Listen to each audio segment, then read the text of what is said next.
digital transformation case study in the travel industry, zero trust, generative AI, and the legal implications of ChatGPT.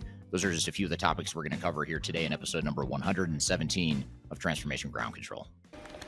This is Transformation Ground Control, your source for all things business, technology, strategy, and change. If you're growing your business, leading change within your organization, or undertaking any sort of operational or technology change initiative, this podcast is for you. This show covers what you need to know about digital transformation, organizational change, operational improvement, and business growth.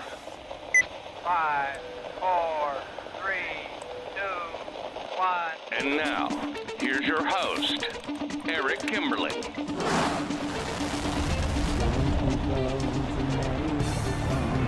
Hello, welcome to Transformation Ground Control, episode number 117. My name is Eric Kimberling, the CEO of Third Stage Consulting. We're an independent consulting firm that helps clients throughout the world reach their third stage of transformation success. And with me, as always, is Kyler Cheatham. Kyler, welcome back to the show. Thanks for having me. Excited to be here. Thanks for being here today. This is Transformation Ground Control, the podcast that has everything to do with digital transformation, including the people, process, strategy, aspects of change. We have new episodes every Wednesday on LinkedIn, YouTube, Facebook, and Twitter, as well as on audio podcast platforms such as Amazon, Apple Podcasts, Google, etc. So be sure to check us out every week.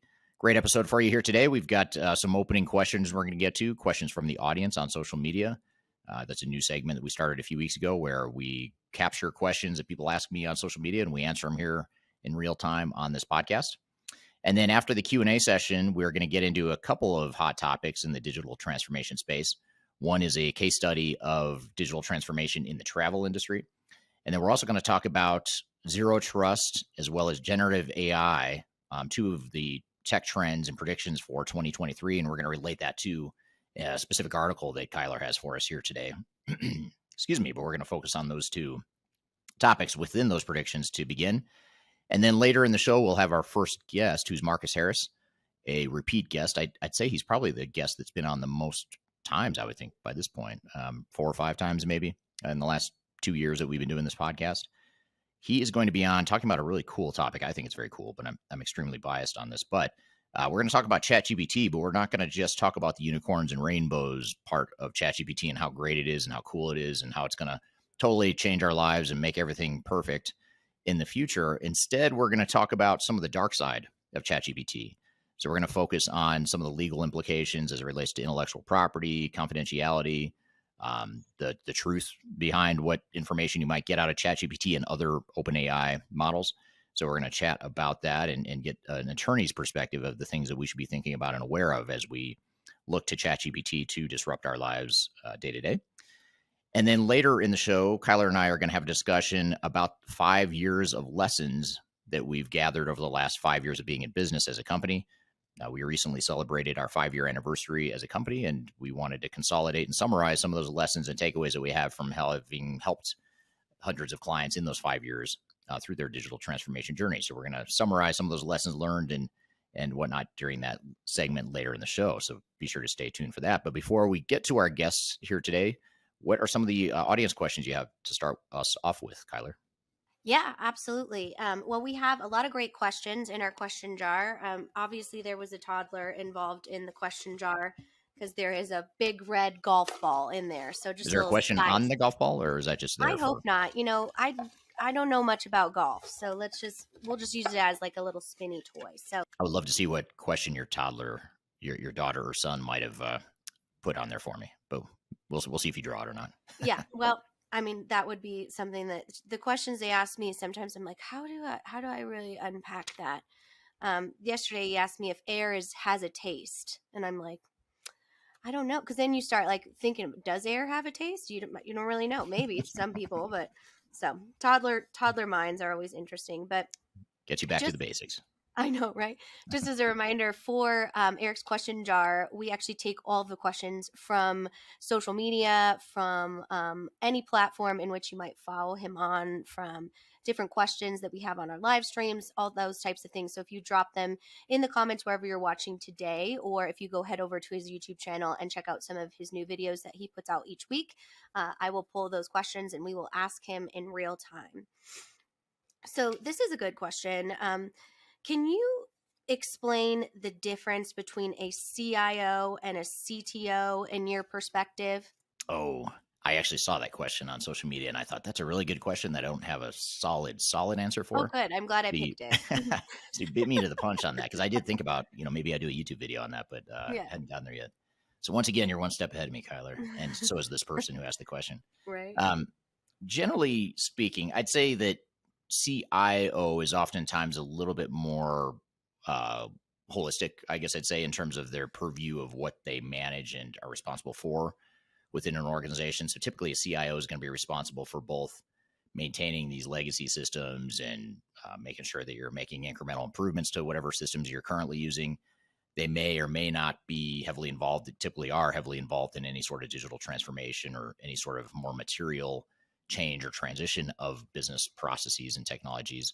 Whereas generally speaking, a chief technology officer is oftentimes more focused on sort of that future state visioning and execution of that vision of more not disruptive technologies, but more material changes to the technologies. There's a lot of overlap, obviously, between CIO and CTO, but CIO I found is more of a, I don't want to say just day to day, but they have a heavier focus on day to day maintenance and sort of breaking stuff that or fixing stuff that's broken.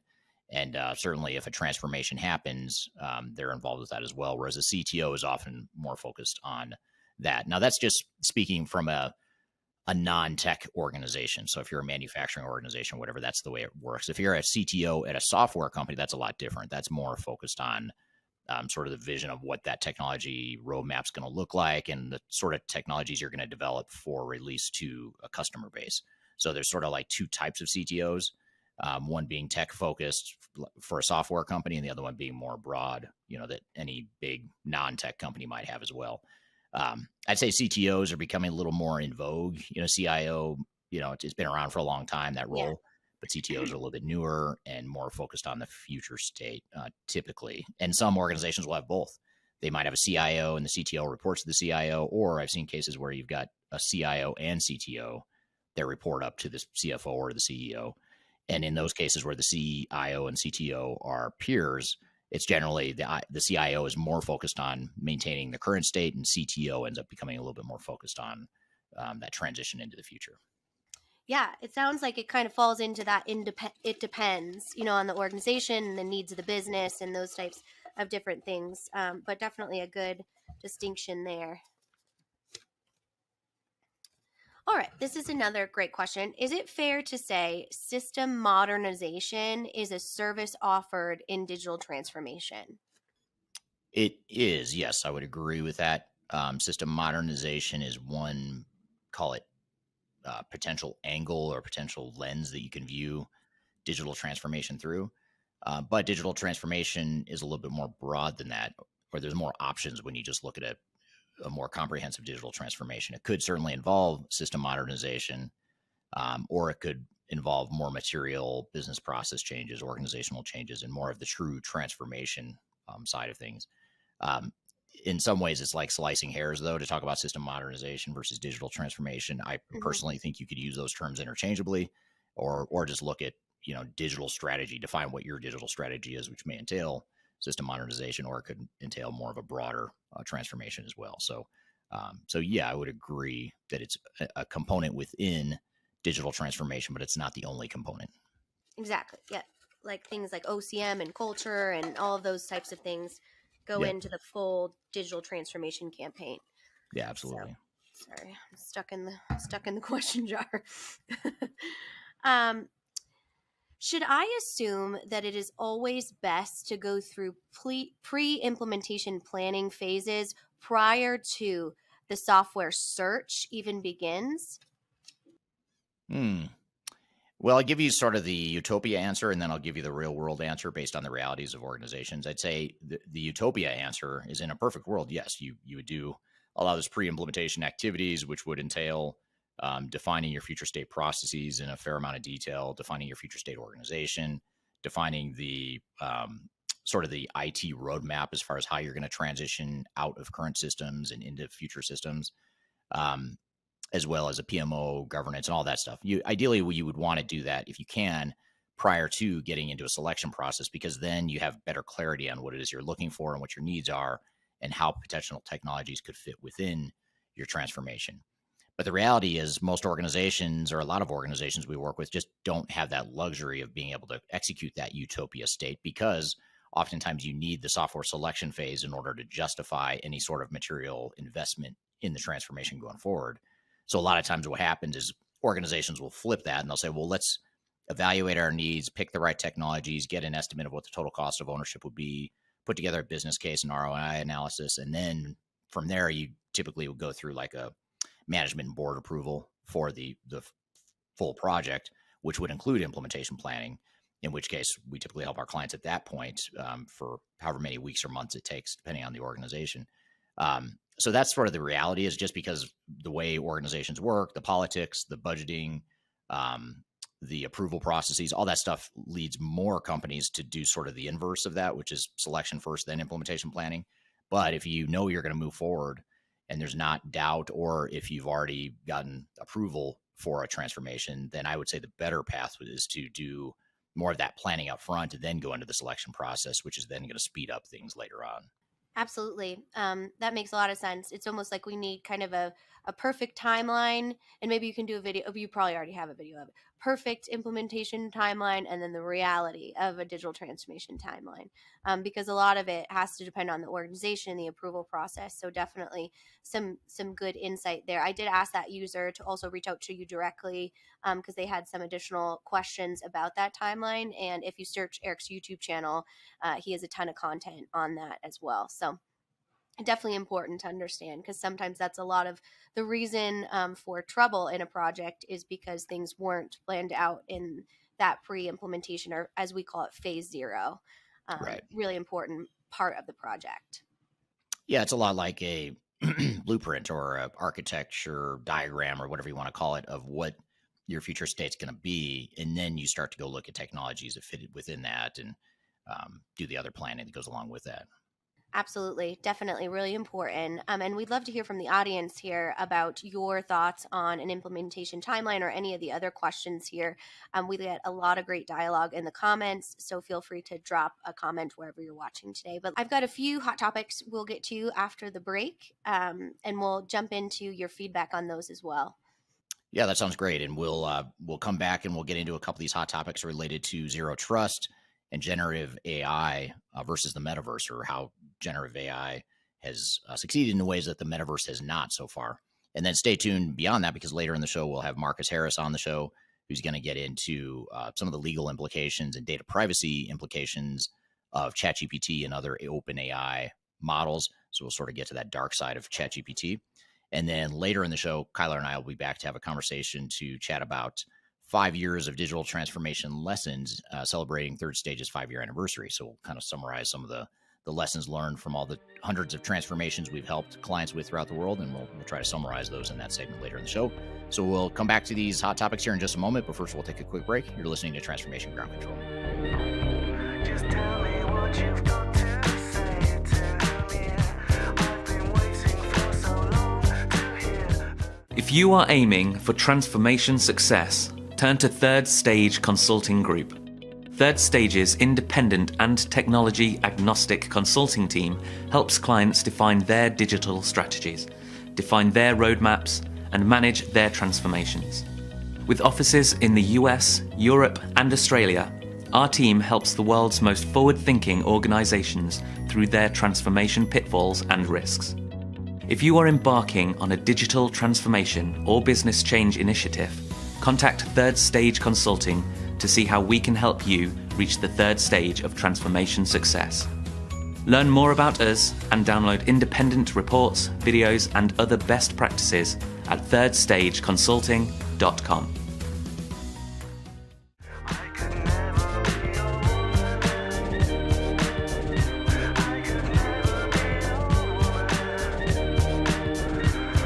Hello, welcome back to Transformation Ground Control, episode number 117. My name is Eric Kimberling here with Kyler Cheatham. You can find new episodes of the show every Wednesday on audio podcast platforms throughout the world, as well as streaming on Wednesdays to LinkedIn, YouTube, Facebook, and Twitter. And you can always watch after the fact on those same platforms as well.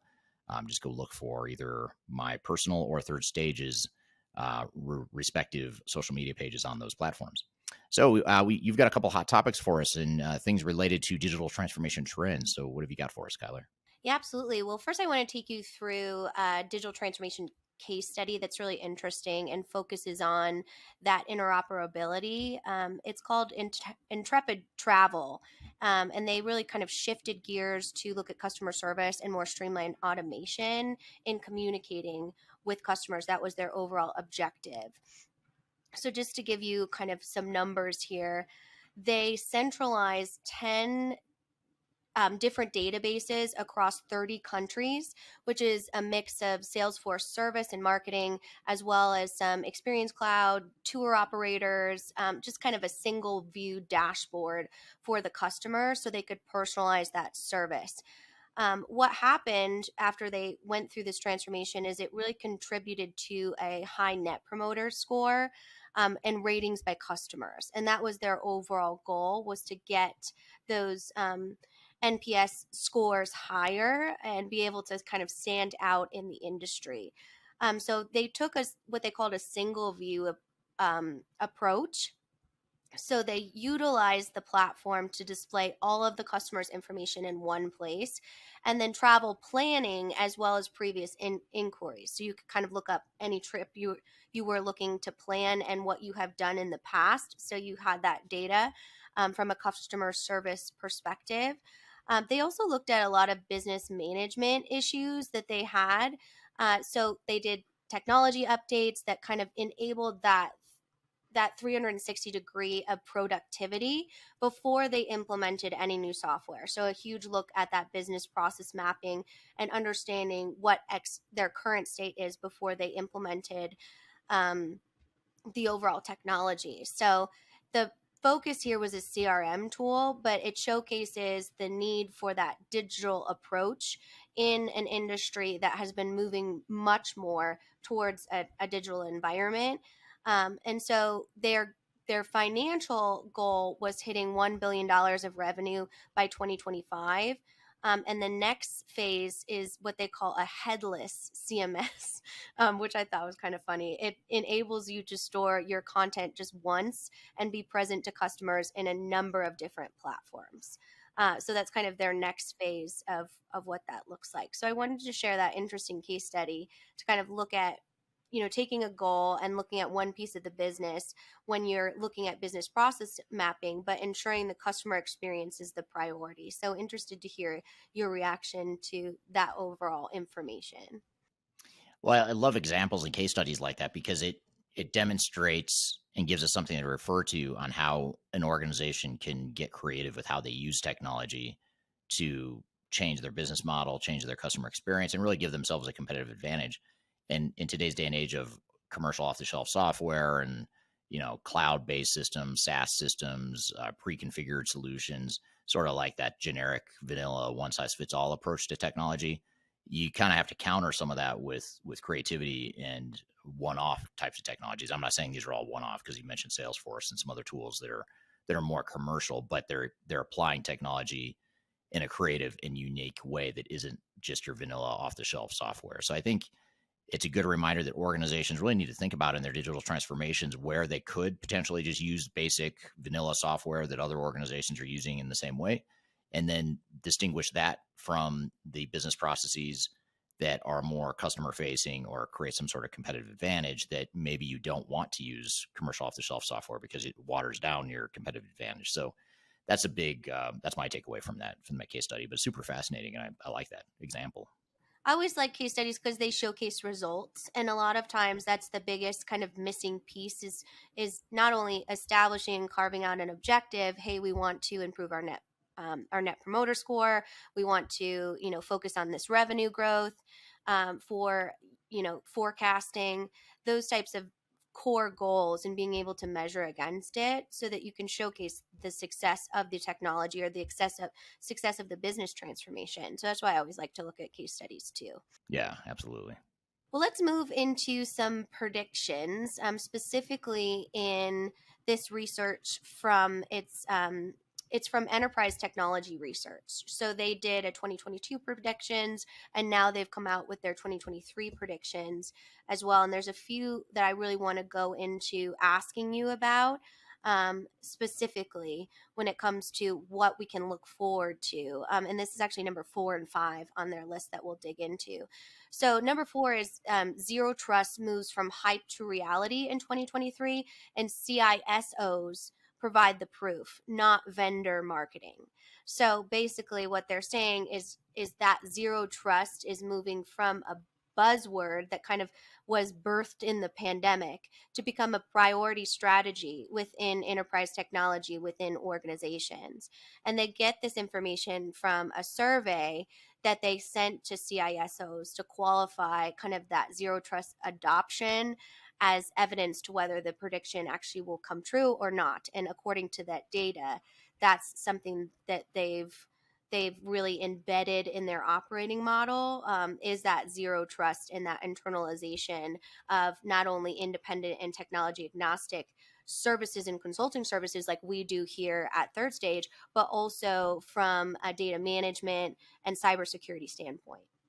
Oh, interesting. I personally was not aware of the zero trust buzzword or Which is concept. so But then, funny because, like, if anyone should be aware of it, it should be us. But yeah, we weren't clued into that one.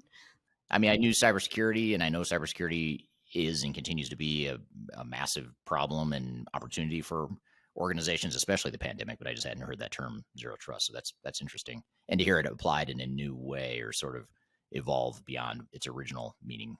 Absolutely. And really, their data said it really comes from the board of directors that are beginning to really understand and kind of redefine as they move from hardware security towards kind of software defined security. Obviously, the movement to SaaS and the cloud is huge for that.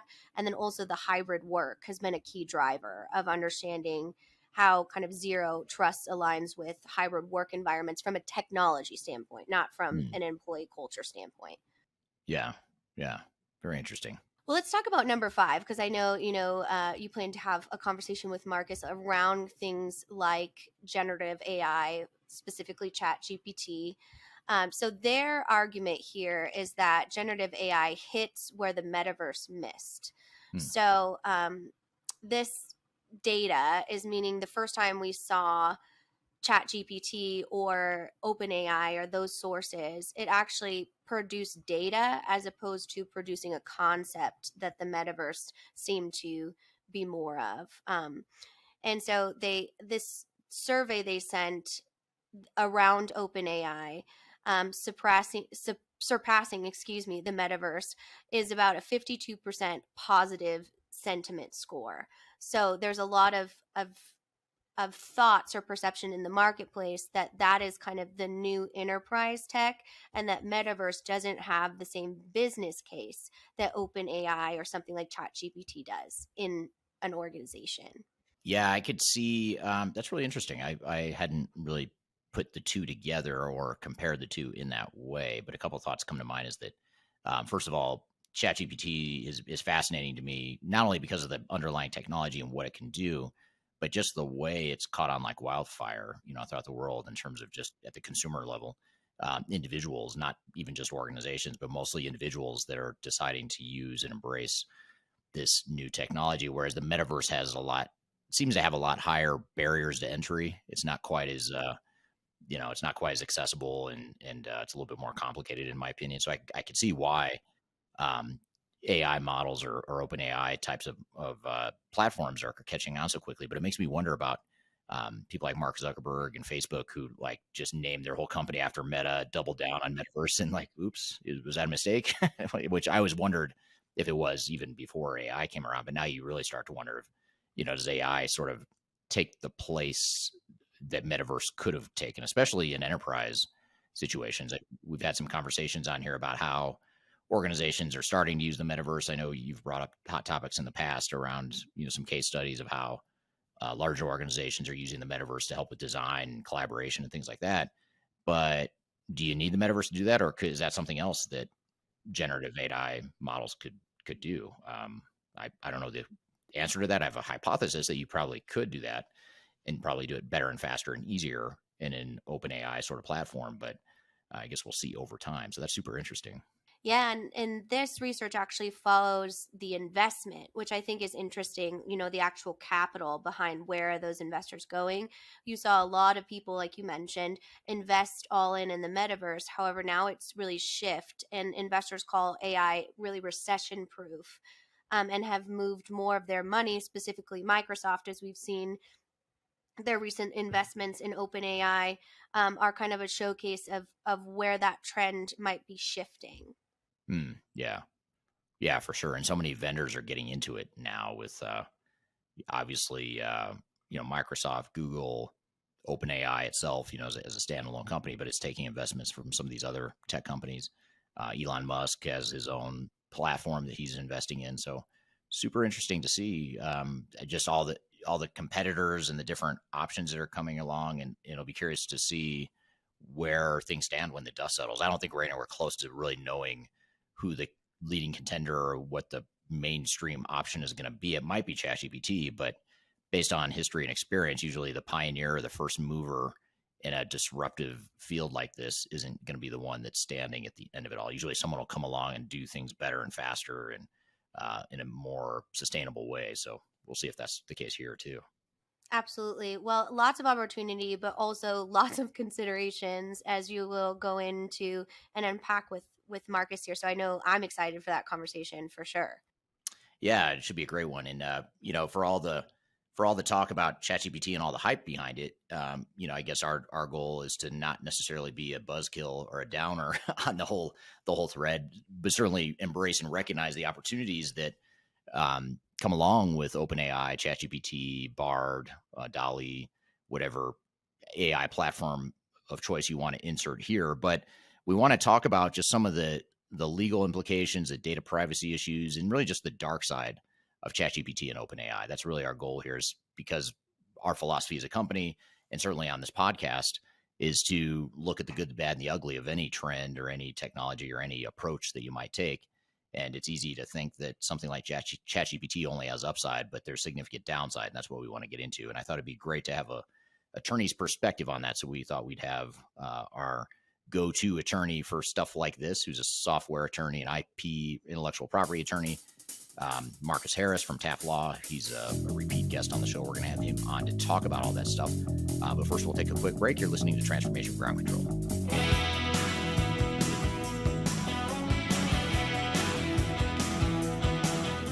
If you are involved in any sort of digital transformation or business change initiative, you will want to download the 2021 Digital Transformation Report.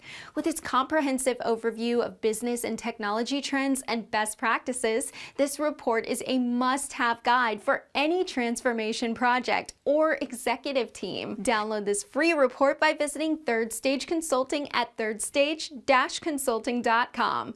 You can also visit our website to learn more about us or download independent reports, videos, and other best practices. Again, visit thirdstage-consulting.com today to learn how to take your transformation to the third stage of success.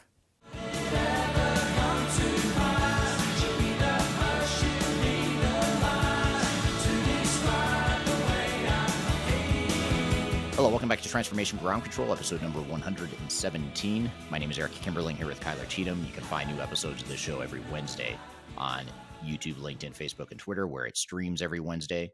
And you can also watch on demand starting on Wednesdays. And you can also find the audio podcast platforms on Google, Amazon, Spotify, Apple Podcast, and every other podcast platform you can imagine, where chances are very high that we're there. So be sure to look for Transformation Ground Control there. So I'm excited for our next guest, a repeat guest who almost doesn't need an introduction, but we'll introduce him anyway, since it's been a while since he's been on, or at least a few weeks since he's been on.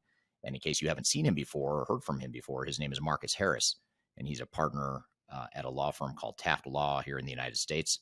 And he specializes in intellectual property and software-related issues. What's really interesting about his background is he used to work at a couple of different software vendors as their internal legal counsel. And now he's working for a law firm, primarily representing buyers of technology and people that are negotiating with those software vendors. So we thought it'd be great to have him on the show to talk about the dark side of ChatGPT and OpenAI, but more specifically, the legal implications, the confidentiality, intellectual property, data breach sorts of issues that come along with the excitement of ChatGPT and OpenAI. So with all that being said, Marcus, welcome to the show.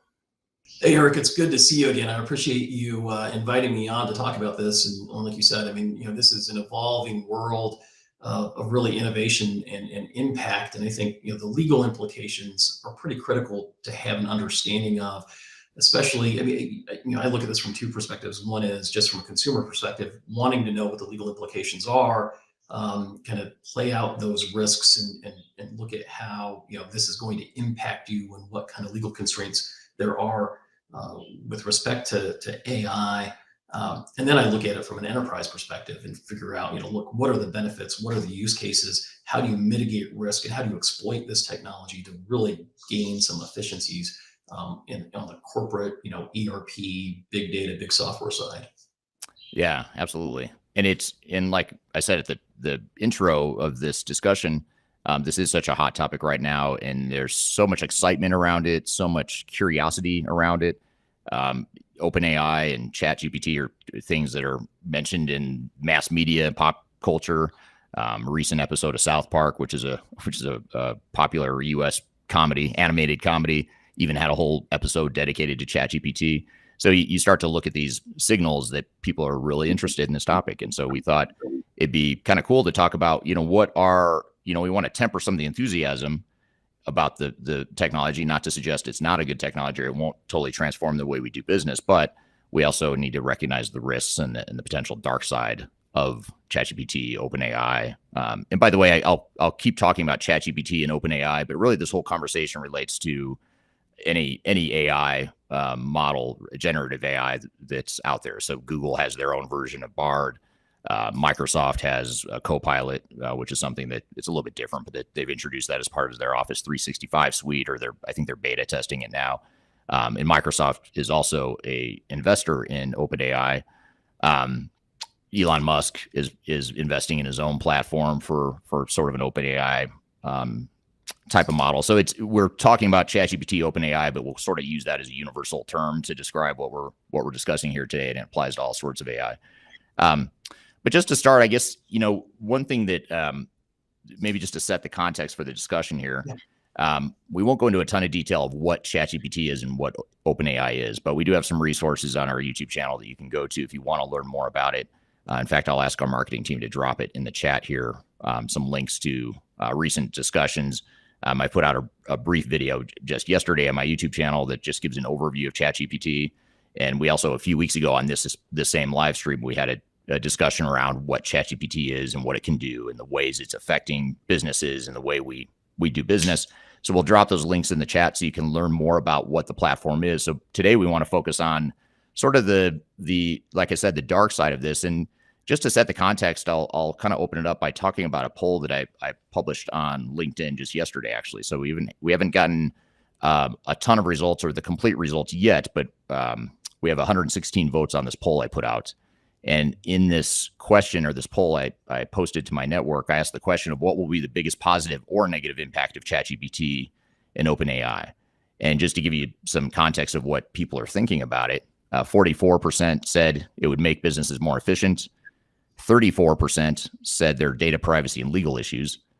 15% mentioned loss of jobs. And then 7% said something else other, and they comment below. And we'll get to some of those comments here in a moment. But the reason I put this poll out there is because I wanted to get a feel for, how excited people are about the technology versus how much people recognize the dark side or are concerned about the dark side. And certainly the 44% said that it's going to make businesses more efficient. That seems reasonable. But then it was interesting to see that 34% cited data privacy and legal issues as sort of the main thing that was on their mind. So I guess maybe to start there, maybe to use that as a way to set the context for my first question, Marcus, what are some of the legal concerns or unknowns as it relates to ChatGPT and OpenAI? And obviously data privacy and legal issues being one of them. Maybe we could start there and then mention anything else that you think are kind of concerns from your perspective as an attorney. Yeah, I mean, I think, just generally with respect to OpenAI and ChatGPT, I mean, this is probably an inflection point from a technology standpoint that I don't think we've seen before. I mean, to me, this is as revolutionary as, anything that has come before that just has the ability to transform the way we interact with people, and just the levels of efficiency. And of course, with that kind of power, as they say, comes great responsibility, right? And one of the concerns that I have, if we're going to talk about the dark side, and I do want to talk about some of the efficiencies and some of the positive things about this, because I think they're enormous.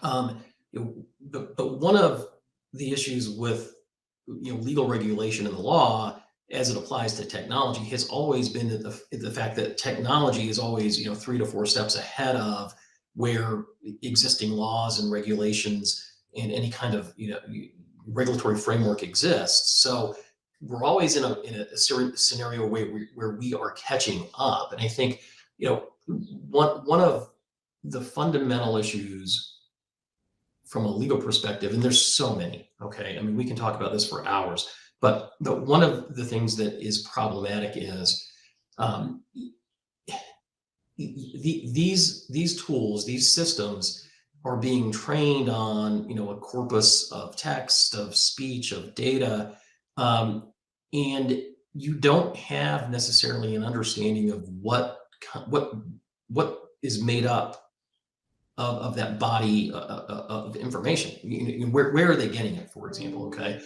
And I think that creates a fundamental risk and a fundamental problem for a variety of reasons. One is, what is the accuracy or the reliability of the output? And we have an old saying in our industry, and it's garbage in, garbage out, right? You put bad data in, you get bad data out. So if there is no control or no regulation or no interest in the accuracy of what this thing is training on, then there's really no guarantee as to the accuracy or the reliability of what you're going to get out, the output of the content that you have created through this tool, and the reliability of that. And that creates substantive issues from just a liability standpoint, from an IP infringement standpoint. And I do think really that is going to be somewhat of a self-regulating issue, because you're going to have different competing products, and if one is less reliable and the results are not as good as another, then people are naturally going to gravitate towards a different product. But I think they're inherent in that is just a lot of substantive risk. I mean, what data is being utilized, and how good is the product that you're getting out of it, and how do you utilize it? And then downstream, how do you protect the ultimate end user? So for example, if you're a software vendor that's incorporating AI generated content into your products, what kinds of reps and warranties, indemnities, and limitations and liabilities are you going to take on with this unknown corpus of data? Mm. From a legal perspective, there has been recent litigation, primarily in the IP ownership context. So you've got ChatGPT, or there's another entity, I think it's called DALL-E, where it takes visual representations and creates modifications of that. And there has been at least one notable lawsuit, and a couple of others. One filed by Getty, which has all these photographs. The AI tool has gone in, modified pictures of or used as a basis for the generated output, the Getty images, and Getty says, hey, now that's an infringement of our intellectual property rights in those photos. Interesting. And that's problematic. I mean, and how as a company do you make representations of non-infringement, indemnity obligations, limit your liability, when you don't know what the basis for the data has been? Yeah, that's really interesting. I wasn't aware of that lawsuit involving Getty, but I could see how that could be a challenge. And I think when I've thought about data privacy and IP or intellectual property types of issues with these AI platforms, I guess I've thought of it more from the end user perspective. If I'm an employee at a company and I use ChatGPT to have it analyze some sort of sensitive company information, some confidential company information, what happens to that data and that sort of thing. But this is interesting. You're kind of talking about the other side, which I hadn't thought about, which is the model itself using information that's already out there, and then who owns that data, and what are the IP implications of that. We're here with Marcus Harris from Taft Law talking about the dark side of ChatGPT and OpenAI. We've got a lot more to cover, but first we're going to take a quick break. You're listening to Transformation Ground Control. Could you whisper in my ear the things you want to feel? I'll give you anything. Interested in working for a company that truly values your unique skills and experience? Here at Third Stage, we don't hire based on resumes alone. We look at the full candidate, experience, and willingness to provide excellent service for our clients. Within a technology independent and agnostic consulting firm, you have the opportunity to learn across industries with a diverse group of clients. Our consultants also have the opportunity to diversify their portfolio and learn across technology systems. If you're interested in joining a high-growth entrepreneurial organization, please reach out to us at work@thirdstage-consulting.com. Anything you ever dreamed to be complete. Yes, I'm enough. That's all. Hello, welcome back to Transformation Ground Control, episode number 117. My name is Eric Kimberling here with Kyler Cheatham. You can find new episodes of the show every Wednesday on LinkedIn, YouTube, Facebook, and Twitter, as well as audio podcast platforms throughout the world. So be sure to check us out. We're here in the midst of a conversation with Marcus Harris talking about the dark side of ChatGPT. Let's jump back into the conversation. What about, when you are an employee, if I'm an employee at a company or an organization and I use ChatGPT, let's just say I'm trying to use it or I'm testing it out on my day-to-day job, what are some examples or some issues that I might face or be exposed to as it relates to intellectual property and or confidential information? How does that, maybe you could help us understand how that works and what that might look like from a legal perspective? Yeah, well, I've spent some time in my practice looking at the rules and regulations that are these entities put out there in the context of terms and conditions and what their obligations are to you. And there aren't a lot of them, to be quite honest with you. I mean, they do a very good job at saying, hey, whatever you give to us is not going to necessarily be treated as confidential material. And we are going to be able to use that material in order to iterate our product to make it better. So essentially, whatever you are putting into the AI tool that you're using, you have to make an assumption that it is not going to be treated with any kind of confidentiality. It's not going to be treated as a trade secret. It's going to be open and available to the world. And in fact, Samsung, I think just in the last couple of weeks, had a ChatGPT issue where somebody at Samsung disclosed some proprietary or confidential information via ChatGPT. I think that's a huge concern because they don't take responsibility, ChatGPT or any of these OpenAI platforms. When you're uploading your input into them, it's the Wild West essentially. You should have no expectation of privacy, confidentiality, or really very much recourse to get that information back. And I think that's a huge risk for any company. And you can't have, some guy in a cube on the other side of the world, trying to do a more efficient job. But then, having ChatGPT, for example, generate substantive pieces of code and then incorporating that code into your generally available product, those create substantive issues of liability, infringement, and exposure for enterprise customers and enterprise vendors. Yeah, that's really interesting. What about, this just occurred to me as you're talking there, Marcus. It kind of reminds me a little bit of the early 2000s when Napster was becoming a thing. And those of you watching or listening that don't remember Napster, it was a platform that was developed that basically allowed you to share music. And it became an issue because obviously there were copyright issues and bands like Metallica. I remember Metallica being kind of leading the charge on this, but Metallica sued Napster because they were creating this platform that allowed people to essentially steal their music, and they weren't getting money for what was rightfully theirs. And ultimately, over time, they sort of won that fight. They won that battle, and Napster is no longer around, I don't think, or maybe they've been wrapped into some other company, but they're not as relevant as they were at one point 20 years ago. But they're sort of a flash in the pan. They sort of came and went because of some of those issues.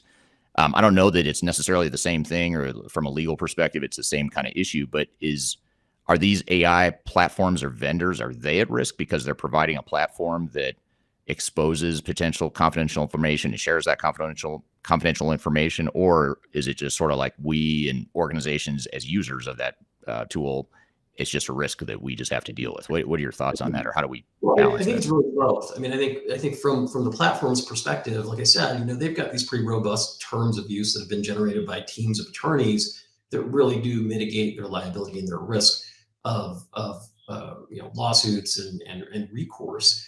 And that is being tested in the court system now with a variety of different lawsuits. So certainly, I think if that corpus of material that they use to train their AI on contains proprietary or confidential information that has been accessed without authorization or is being used without express authorization, that creates a risk in the platform, not only to the owners of the platform, the providers of that product, but even to potentially to users. I mean, think about that for a second. As a user of ChatGPT, if you are now generating code that is where that AI tool has been trained on someone's proprietary code that's confidential or protected by an intellectual property right, that the output that you have generated is now infringing, and who's responsible for that infringement? The AI provider attempts to wash their hands of it, and we'll see how successful they are in doing that as these court cases move on. But then what is your liability as the person that generated that code? I mean, the AI provider is going to point at you and say, well, you represented that you had the right to do what you did. You put input in. You're responsible for what comes out. That's not necessarily true. So, I mean, we're at the vanguard of a lot of these legal issues, and it's super, super interesting. And I think there's certainly going to be some trailblazing, legal precedent that comes out of these that's going to define, the parameters of how we all are going to use these systems in the future. So, some of the other issues associated with this too are, I mean, if who owns this output is another fundamental question that really has been clarified, at least to some extent, by the Copyright Office in the last month or so.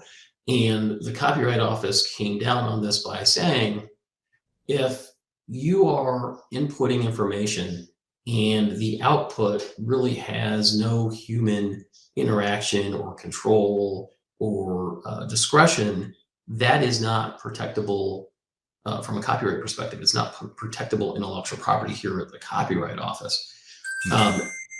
So, if you were to go in and say, okay, well, let's do a new painting in the style of Van Gogh and Monet, and now you want to apply for copyright protection, the Copyright Office is going to ask you certain questions about it. And if there is no human interaction or human control over what has come out, they're going to reject it from a protection standpoint, which is in contrast, and this is their example, a graphic novel that is has text that is generated by a person, or maybe partially generated by an AI tool, but then edited and vetted and modified by a person with AI images that are generated by AI. There's going to be copyrightable elements to that, and that work would be protectable. Maybe not every element of that work. So they're coming down with clarity, certainly at the Copyright Office, and providing guidance to consumers and courts as to what is protectable and what is not. Yeah, that's fascinating. I was not aware of that the Copyright Office of the U.S. government is already providing those parameters. And it leads me to another question here, which is that, you see a lot of governments throughout the world, as you just described in the U.S., governments are responding fairly quickly. I mean, as fast as governments can move, I suppose. They're responding quickly to this threat or the uncertainty around ChatGPT and OpenAI. In fact, some countries like Italy, for example, just a couple of weeks ago, completely banned ChatGPT and said it's just a platform that it isn't legal in their country. And then I think China just recently, a few days ago, did something similar. So governments, in some cases, are taking more extreme measures and just sort of trying to shut it down or trying to completely control or limit the exposure. I know this is totally, as an attorney, you probably hate this question because I'm asking you to predict the future in a world of uncertainty. But what do you think that'll continue? That trend will continue with U.S. or with global governments getting more and more involved in trying to regulate it, similar to what they're doing right now with cryptocurrency and other things that could be perceived as threats to the sort of the status quo. Do you think that'll continue, or what would your prediction be on that front? I would expect it to continue in certain jurisdictions. And I think for me, that really is the wrong approach, because I think, just outright banning something without fully realizing the benefits of it, there's a real risk in that your technology industry is going to be left behind. And, once you let the genie out of the bottle, so to speak, you can't really put it back in. And, these things don't necessarily have borders, right? I mean, if you've got ChatGPT that's generally available, people are going to find a way to use it, and certainly if it's providing efficiencies and benefits, from a profitability standpoint, people are going to be clamoring to get their hands on it. And I think the right approach is regulation and developing a legal framework that is going to mitigate whatever perceived risks are associated with this. And I think they're right certainly in being concerned, and whether we need what we call sui generis protection, which is kind of a bespoke brand new type of compliance system for this, or if we can leverage existing laws. I don't know, maybe there's a mix of both. Maybe some bespoke regulations need to be put in place to govern whatever concerns there are with OpenAI, but I certainly think that a framework that has existed, in law can be applied to this in a substantive way to mitigate risk. But certainly, I mean, you look at implications with respect to banking and healthcare, those are enormous implications, right? I mean, you've got faulty data that's got biases in it. You've got inaccurate data. I mean, you're talking about, people losing their lives, and you've got, financial crises that could be perpetuated through AI issues. So, I mean, the risks are certainly enormous. And, we talked about, accuracy of the data earlier, who's responsible essentially for policing that, and who is making sure that, the data that is put in is accurate and the output is reliable. There are no, as far as I know, and I could be wrong, and I'm sure somebody here in the chat can correct me. As far as I know, there are no systematic regulations to make that are applicable to AI. And I think what that means then is, from an administrative standpoint, and this is administratively burdensome, but as users, particularly in the corporate context, you've got to regularly assess whether that data is accurate. If you need to know, what type of corpus is being utilized with that particular product that you're using. I mean, is it a private data system? Are they just going out on the internet and scraping data that's generally available? That's going to be problematic from a liability standpoint, potentially. And you need to know that. You have to have an understanding of what those risks are. And then you can craft policies internally to mitigate those risks. I look at this, you referenced Napster, and I think that's a good analogy and that's a good comparison. I look at this almost from kind of an open source context, right? I mean, what are the risks to your enterprise from open source software, and what kind of a program have you put in place to minimize the risks associated with the liability that can be caused by open source software? It's kind of similar in some ways when you're looking at unfettered use by your employees and consultants of OpenAI tools to make them more efficient. How are you going to moderate that? How are you going to mitigate the risks? What policies and regulations as an organization are you going to put in place to govern that kind of thing? Yeah, you mentioned a couple things there I want to come back to in a second with follow-up questions. One is what you just said about policies you might put in place as an organization. I'll ask that later in the discussion here today. Maybe we'll dive into that. We're here with Marcus Harris from Taft Law, talking about the dark side of ChatGPT and OpenAI. We've got a lot more to cover, but first we're going to take a quick break. You're listening to Transformation Ground Control.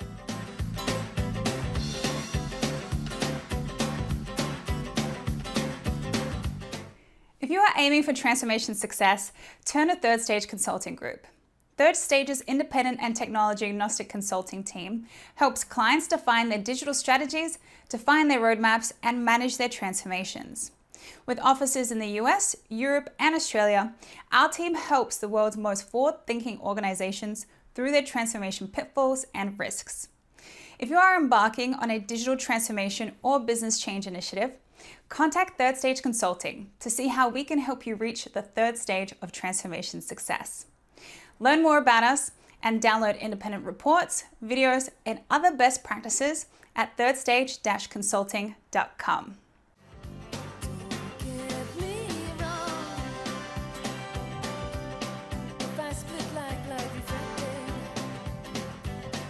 Hello, welcome back to Transformation Ground Control, episode number 117. My name is Eric Kimberling here with Kyler Cheatham. You can find new episodes of the show every Wednesday on LinkedIn, YouTube, Facebook, and Twitter, as well as audio podcast platforms throughout the world. So be sure to check us out. We're here in the midst of a conversation with Marcus Harris talking about the dark side of ChatGPT. Let's jump back into the conversation. One of the questions we have here on LinkedIn would be it just came in on LinkedIn. It was sort of related to what you were talking about a second ago, Marcus. I just need to find it and Imal says, is Marcus comfortable speculating on the kinds of legislation we're likely to see for patenting AI generated IP? You were sort of talking about that a minute ago as far as what the U.S. Copyright Office is doing. Do you have any other thoughts beyond that? I know you're not an attorney, a global attorney. Your focus is obviously in U.S. law or U.S. based law. But what are your thoughts on that? Anything else you would add to that thread? Yeah, I mean, I think that's certainly an interesting question. I mean, I think, is it patentable, and is there a patentability component to these things? I mean, I've really thought about this in the context of the copyright component, and I certainly think that if there is novel output that is being created, it very well could qualify for patentability and protectability.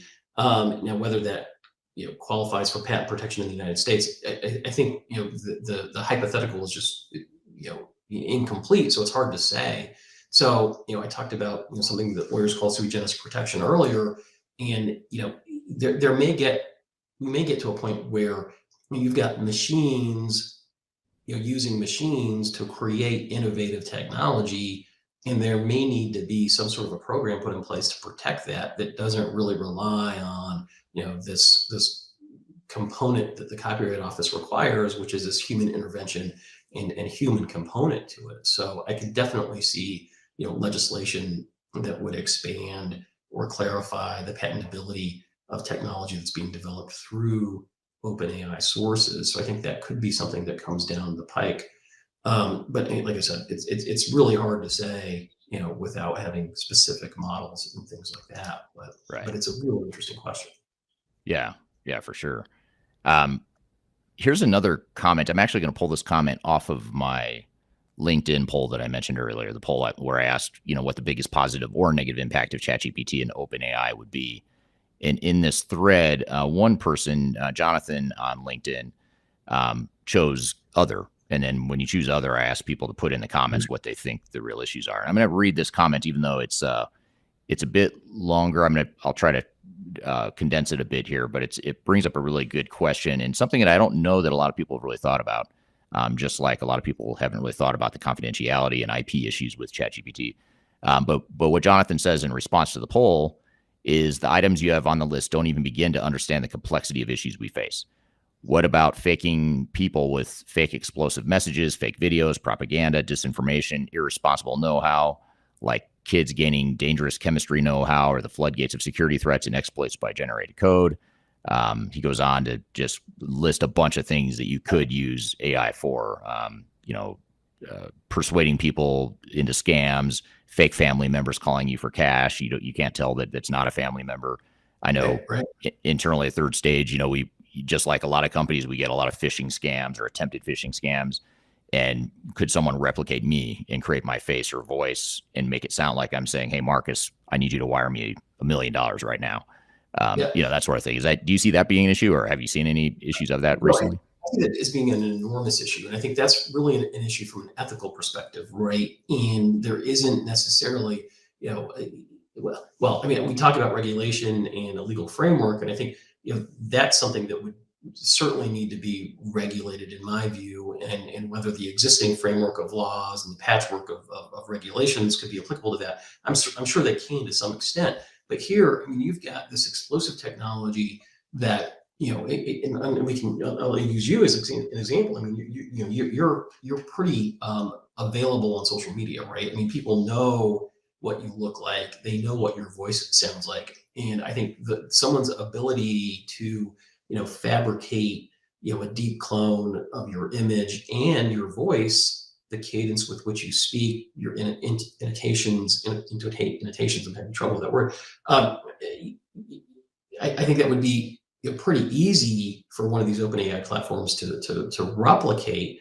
And then all of a sudden, we've got or this deep fake version of you calling somebody, asking them for money, or whatever it is. I mean, I think the ability to clone your voice, mimic speech, cadence, tones. It's really off the charts. And if you look at how a lot of those interactions have taken place from a commercial standpoint to date, I mean, you go onto a website and there's a chat bot that interacts with you, and it's this kind of halting stop and start interaction. That's all going to change fundamentally. And there's the ability to use that for a nefarious purpose, which is the deep fake fraudulent schemes, causing havoc in financial markets, political crises. But then you look at something as innocuous as Expedia.com, who just integrated a ChatGPT API into their website, where you can just go online and say, hey, look, I want to go to Puerto Rico for the weekend. Can you tell me, what flights are going there and what the price range is? And it just tells you like a normal person. I mean, that's some of the positive, efficient uses of it. But the flip side of that is pretty dark, and pretty scary. Yeah. And for a real life example of the power of how someone could potentially use this technology in the nefarious ways you're describing, Marcus, I would invite everyone who is listening in, if you're on TikTok and you haven't already, go check out an account on there called Deep Tom Cruise. And and I've mentioned it before on this podcast, it's a fascinating account. It's actually pretty funny. But it's apparently a software, facial recognition and facial AI, regenerative AI sort of software company that Tom Cruise is somehow involved with. He actually invests in it, or he has an equity stake in the company, from what I understand. So he gave them permission to create this account called Deep Tom Cruise. And it's sort of like a younger version of Tom Cruise, maybe 20 or 30 years ago. It kind of looks like maybe he was in his 30s, or what he looked like 20 years ago. Even though he still kind of looks the same, which is irritating as a middle-aged man. But if you go to this account, you cannot tell, or I cannot tell, that it's not him. And if you watch all the videos, they're pretty funny. His mannerisms, to your point, Marcus, the mannerisms are just like him. He's kind of quirky in the way he talks, and his personality is a little quirky. He's pretty funny in the video, but you cannot tell. I mean, I try really hard to notice some sort of deficiency or inconsistency, and you cannot tell. His voice, his mannerisms, his look, his everything. So I think if you go to that, you look at that, it's fascinating, but also kind of freaky, because I fell for it. When I first saw it, I thought it was Tom Cruise, and you can see someone using that to your advantage. Oh, I think you extrapolate that to scenarios where you've got a deep fake of that quality of Vladimir Putin declaring nuclear war on the United States, and Right. I mean that those have huge implications, right? And I mean, and if you take it to kind of more of a mundane level, I get a ton of robocalls, both on my cell phone and on my work phone, and I have a hard time every once in a while determining whether I'm talking to a real person or some sort of artificial intelligence, and that artificial intelligence is not even that good. I catch myself Yeah. initiating a conversation with them and then realizing, oh, okay, they're just trying to sell me an extended car warranty, or whatever it is, Medicare or something. I don't know why I get those calls, but so it's going to really blow those things out of the water. And I think it's we talk about existing regulations. Well, what regulations do you have? Do not call lists and that kind of thing. I mean, it's become incredibly easy for these people to inundate you with scams, and the likelihood that you're going to fall victim to those now increases exponentially as well, which is certainly problematic. So I guess asking a question I already asked you, but asking it in the context of what you just said, who's responsible for that from a legal perspective in the future? Or how do you think courts and governments, throughout the world might settle that, or will they settle it? Like, is it my fault if I fall for something like that? Is it the person? Is it obviously it's the criminal's fault, whoever creates the fraud, or there's obviously liability there. But how at fault or at risk are we as people that might fall for it, and or organizations or platforms that enable that sort of activity? How do you allocate the liability, I guess, in this whole equation from your perspective? Well, I think the owners of these AI tools have to act reasonably, right? And I think there's an effort on their part to do that. And I think as long as they're meeting a certain standard of reasonableness and trying to prevent, the nefarious use of their tools, really that, you can only do what you can do, right? And I think if they're not being reckless or they're not being negligent, then I think the liability that they have is probably going to be on the lower end of the scale. I think what you're going to get into a situation where there's a vulnerability in the AI platform that someone is able to exploit, kind of like a hack, and now starts to create something that can be utilized in a bad way. But then you're always going to have a situation where you're going to have criminal organizations or people with ill intent in developing technology that's substantively similar and just as good, that's going to be focused on fraudulent activity. And how do you regulate that? I mean, you can't regulate the criminals from not being criminals, right? I mean, you can have laws that hold them liable and criminally responsible for those things. But certainly, I think you've seen these efforts. I was watching a YouTube video the other day where someone was using, I think it was ChatGPT, and they asked it how to make a bomb, and that's against one of its parameters of use, and it said, "Hey, I can't tell you that. Sorry." So Right. they're putting those kinds of safeguards into the system, but there are certainly I think workarounds, and criminals are certainly creative, and they're going to get around those types of things, and they're going to put those in place certainly.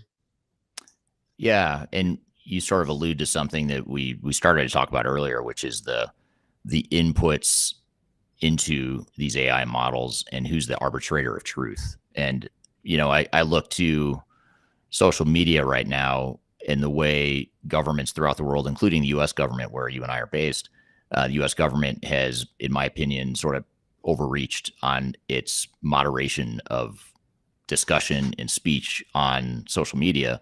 And that's just my personal opinion. I don't want to open a can of worms for people that might agree or disagree with me on that, but that's my personal opinion.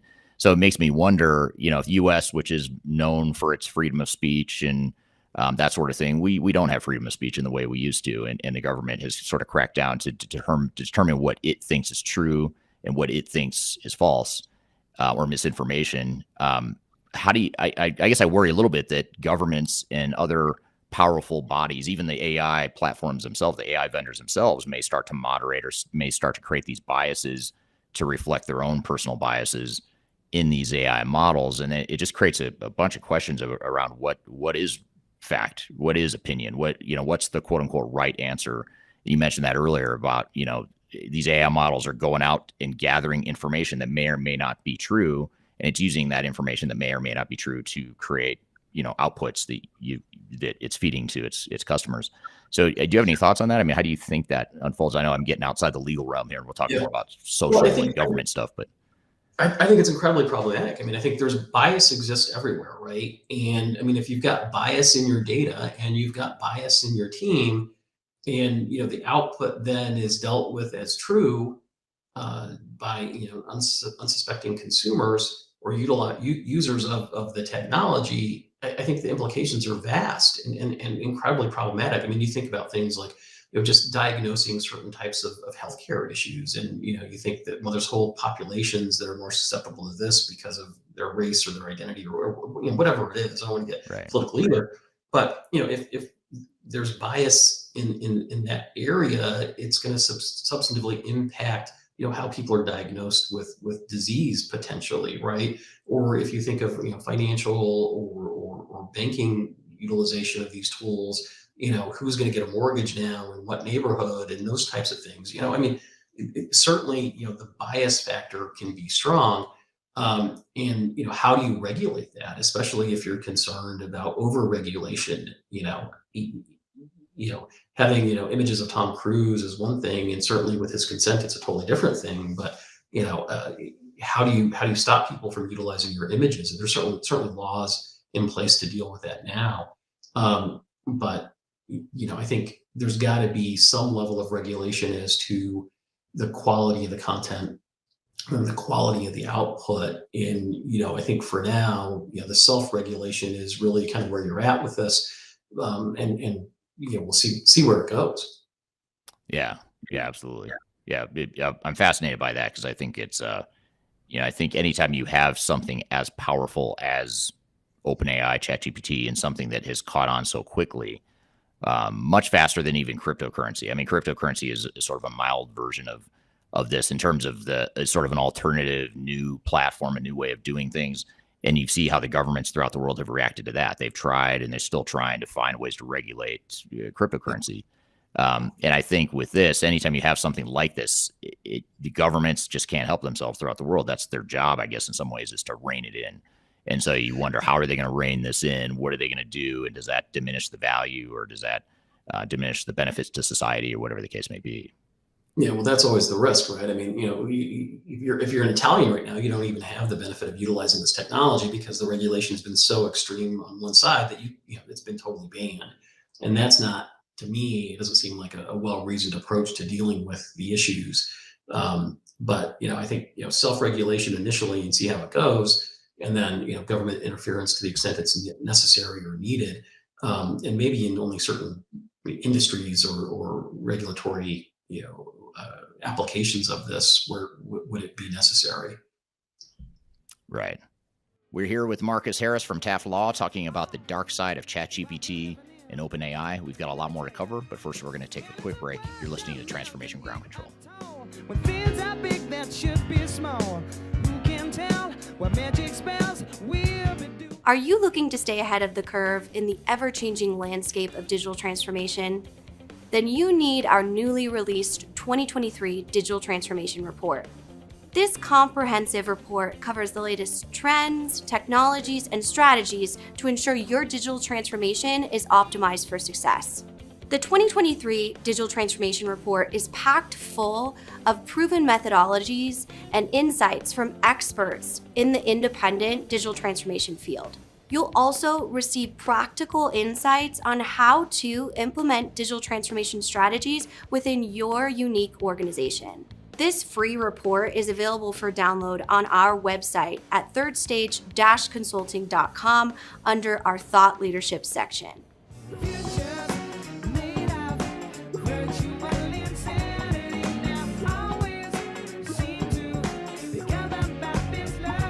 Hello, welcome back to Transformation Ground Control, episode number 117. My name is Eric Kimberling here with Kyler Cheatham. You can find new episodes of the show every Wednesday on LinkedIn, YouTube, Facebook, and Twitter, as well as audio podcast platforms throughout the world, so be sure to check us out.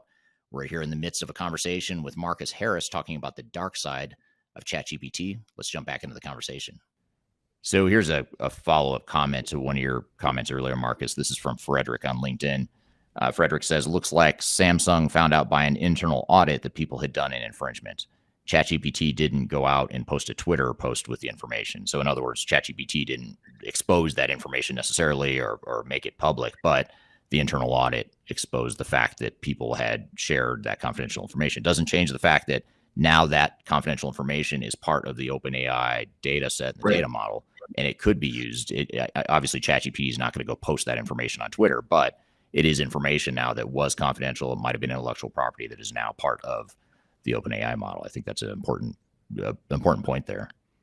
Yeah, I think it's an important point too. It wasn't a data breach necessarily, right? I mean, it wasn't as if data had been exposed on the internet in an open and conspicuous way, though it had been exposed kind of within the corpus of this data set.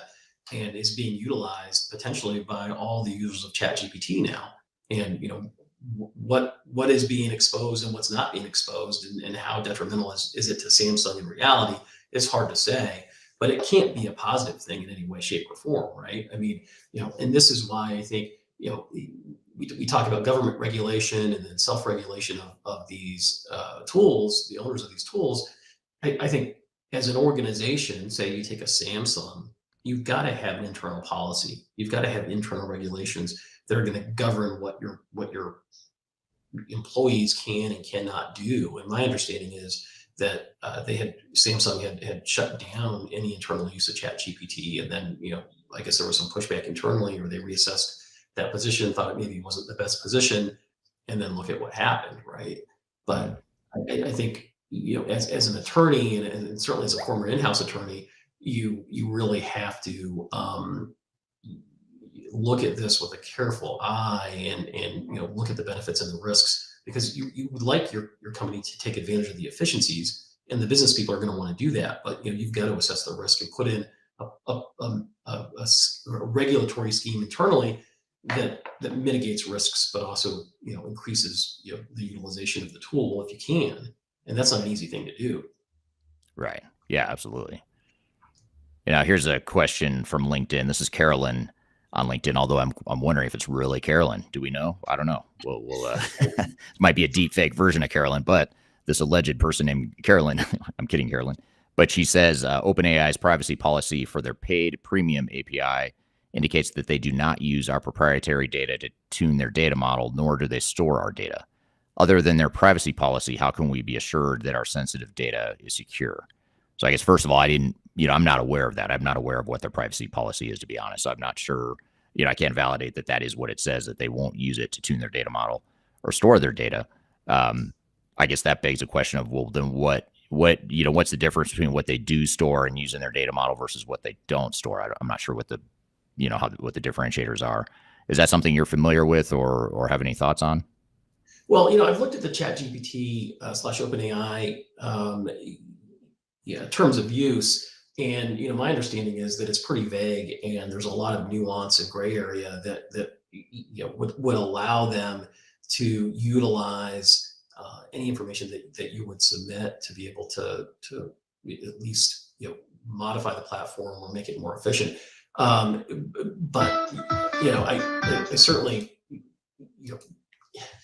I think the bright line rule here for me as an attorney, regardless of even what the terms of use say, if you're going to be submitting information that is confidential or proprietary or trade secret into this system, that is a fool's errand right there. That is not something that you should be doing or allowing as a company, encouraging your employees to do. And there should be some restriction internally that you impose as a company to prevent that from happening. Because to me, I think the likelihood that that information is going to be utilized in some way is very high. And I think the risk to the company, you don't know what it is. I mean, I think in the Samsung example, you have a scenario where, you've got information that's part of the corpus, and it's being, utilized in some way, shape, or form. How substantively, I don't know. I mean, talk to Getty Images, and they're certainly not happy that their proprietary copyrighted photographs have been part of or incorporated into the corpus and are being utilized to generate images. What's the infringement from a real practical perspective right there? In some ways, it doesn't matter because there's statutory liability, and I think that the total damages that they're seeking is something like $12 million. So the risks and the perceived risks are really maybe don't equal or aren't the same, but certainly from a liability and risk perspective, you've got to manage it and mitigate it. Yeah, absolutely. Yeah, great point. And it's a lot of what we're talking about here today seems to come back to a common theme, which is we don't really know. We're talking about a lot of uncertainty and a lot of speculation of what might happen in the future. Some of this has already happened, but I'd say there's probably 90% or more of this that we haven't really figured out or settled yet as it relates to ChatGPT. Right. And, one of the things that we haven't talked about that's directly related to the Samsung incident and the utilization of this information is, what do you do as an organization when you have a huge, data set of user information? Let's say, you're a company that's utilizing, AI, and you're using a software product that incorporates AI to analyze, uh, end user, data, confidential information, proprietary information, personally identifiable information, and that's being utilized in the data set. What are your obligations with respect to GDPR? Some of the other privacy regulations, and what are your, not only what are your responsibilities, but what are your liabilities with respect to doing that? And certainly, I think GDPR, you know, would say that you've got to be transparent and you've got to get consent. And you need to certainly let people know if there's an automated decision making with respect to their personally identifiable information. But the liability associated with utilizing all of that data, and it could be something as innocuous as using OpenAI to get market analysis, or just user data in general, statistics on how they're using your products. But you're now utilizing personally identifiable information, and you're putting that into the AI system. That is problematic, I would think. Yeah, you mentioned a great point with GDPR in Europe, which is the data privacy law that was enacted a few years ago in the EU.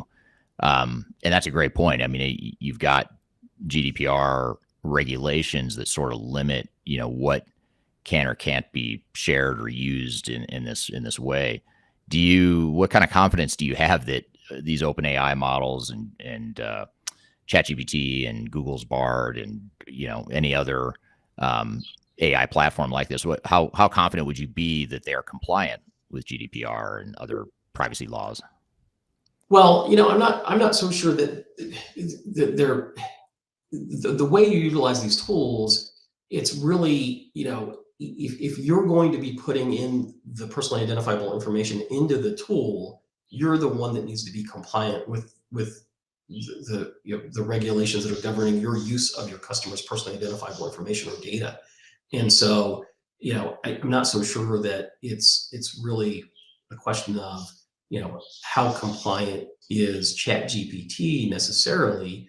What does it allow you to do with personally identifiable information? Can it identify it? Does it preclude the use of that information? That's one question.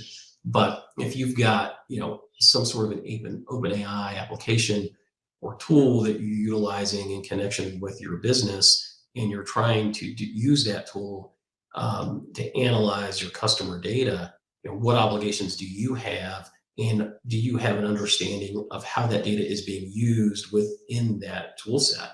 Again, are you putting out, personally identifiable information into a corpus of data that's now going to be analyzed by this, OpenAI system? That's certainly, a big deal and a problem, something that you need to be aware of. Right. Yeah. And it's a great point. Carolyn on LinkedIn, by the way, just for those that are wondering, she did confirm that it really is her. So it must be true then. If she came back electronically and told me it's her, I've got to believe her, right? Right. Now I'm going to be skeptical. Anytime I see anyone on social media or even a video, I'm going to be skeptical of whether it's really them. Here's a comment from, or a question from Sam Graham on LinkedIn. Sam says, sometimes perception is reality.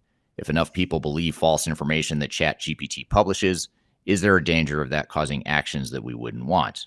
For example, if it said that vitamin C was bad for us, the results would not be good. What are your thoughts there? Well, yeah, I think that is problematic because, that's about the accuracy and the truth of what the output is. And, if you've got bias and bad data that is, replicating within that system, and you're getting, output that's just not correct, how do you police against that? How do you make sure that, people's confidence in the accuracy of the data is where it needs to be? Again, the implications associated with that are pretty enormous, right? I mean, you've got, facts coming out that saying, something isn't good for you, when in fact it is. And the perception certainly is the reality. Right. So I guess just to sort of put a bow on this or wrap this all together, we've talked about a lot of uncertainty. We've talked about what we think might happen in the future. We've talked about some of the landscape of what some of the risks are. But what closing recommendations would you have for organizations that are concerned about the potential downside of ChatGPT? You mentioned before policies that organizations might put in place. I mean, what would you do if you're giving us advice, as an attorney, and you're our corporate counsel, which you actually are, third stage is corporate counsel. But if you were a corporate counsel to others on the call here today, what would you suggest they do to navigate this uncertainty?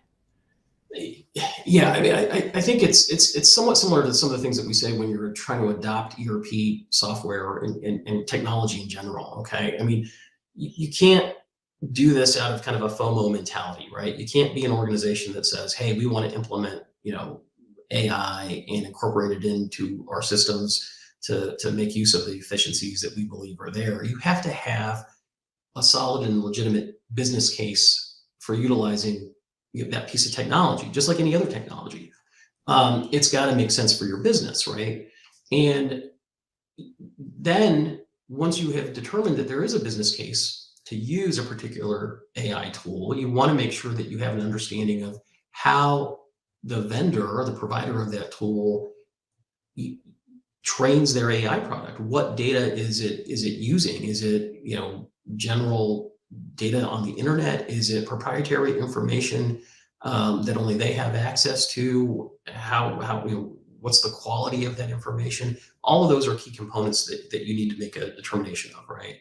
And then you've got to, in my view, do the necessary due diligence to make to have an understanding of, what kind of intellectual property rights do you need to utilize the AI tool? Okay, what kind of intellectual property representations and warranties do you need to flow down to any end users or customers that are going to use products that are associated with or generated by or incorporate the AI technology? And then, once you've got kind of that framework in place as to what your risks and liabilities are and how you're going to mitigate them, what's the use policy, for utilizing the AI platform. And I think you've got to think about that in two ways. One is there's going to be a different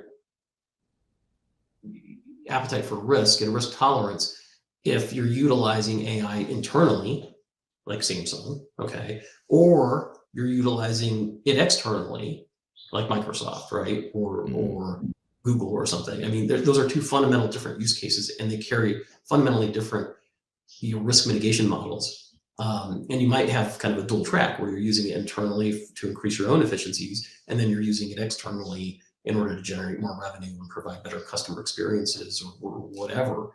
I think those are really the fundamental things. I mean, there's other implications, with respect to, mergers and acquisitions. I mean, if you're acquiring companies, you need to understand, what kind of AI components they might have embedded in their products, how they're utilizing those, what the risk to your organization is once you complete that merger or acquisition. And then again, I'll come back to, how, we talked about reps and warranties from a contractual perspective, that you're going to flow down to your end users, but what about just documents in general that you've signed? What's your limitation of liability? What kind of reps and warranties have you made to other companies regarding, the use of intellectual property, your ownership of intellectual property, and does that need to be modified? I mean, this is not a mature area, right? Even when you look at the terms of use that these AI tools put out, they're not drafted in a way that accommodates every kind of, potential scenario. And so you as a user have to take on this level of due diligence to make sure that you've got the proper scheme in place internally to mitigate the risk and to maximize the use and efficiency of these tools to take advantage of them. Right. Yeah, that's well said. I hadn't thought about the difference between internal use and the public facing use or customer facing use of these tools, and recognizing the need to treat those differently and mitigate risk differently depending on what the purpose is or what the use of the product is. I think in some cases, like I'll give you an example just from my personal experience.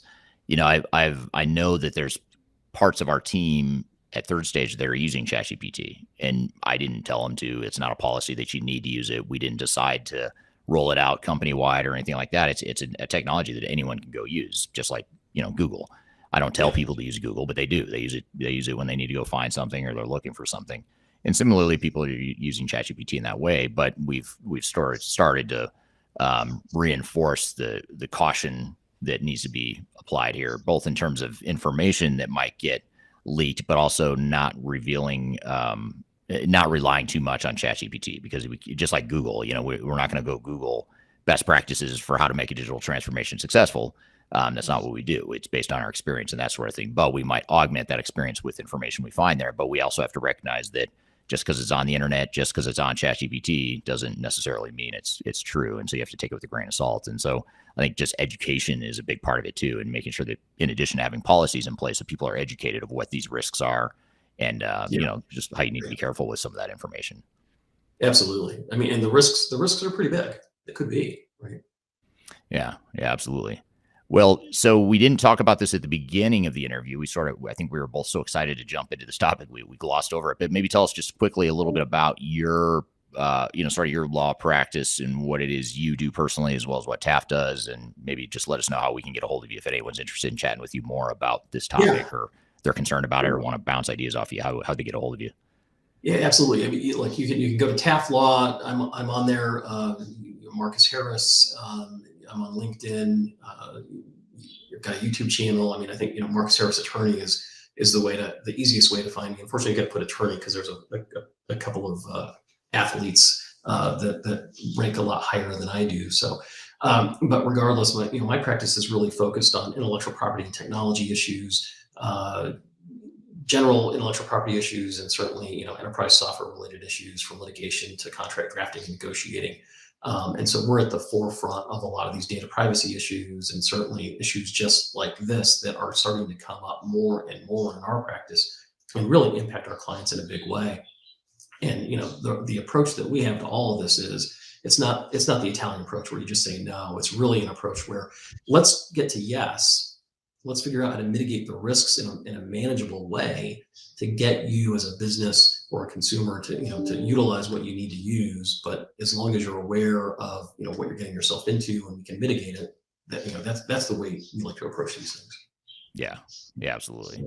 Yeah, it's well said, and that's why you're such a perfect guest for this topic, because of your intellectual property focus and background, as well as your software technology background and focus as well. So I imagine in the next few months you're going to have a lot more to talk about as you get more engaged in resolving some of these issues for more and more organizations that you work with, or more and more clients that you work with. So we might have to do a touch point here later in the year to see where we are. Any new updates on this whole ChatGPT OpenAI thing? All right, thank you, Marcus. Great stuff. Very interesting topic. I learned a lot in that discussion. So much so that I think there's more discussion to be had around it. In fact, Kyler and I will unpack some of the threads and comments and patterns in that discussion. And thank you to the audience as well for all the great questions there. Had some really good questions and comments that went along with that. And clearly a hot topic, or clearly a topic of great interest in the technology and digital transformation space. So when we come back, we'll have a brief discussion to sort of debrief and recap some of the high points of that discussion. But first, we'll take that break. You're listening to Transformation Ground Control.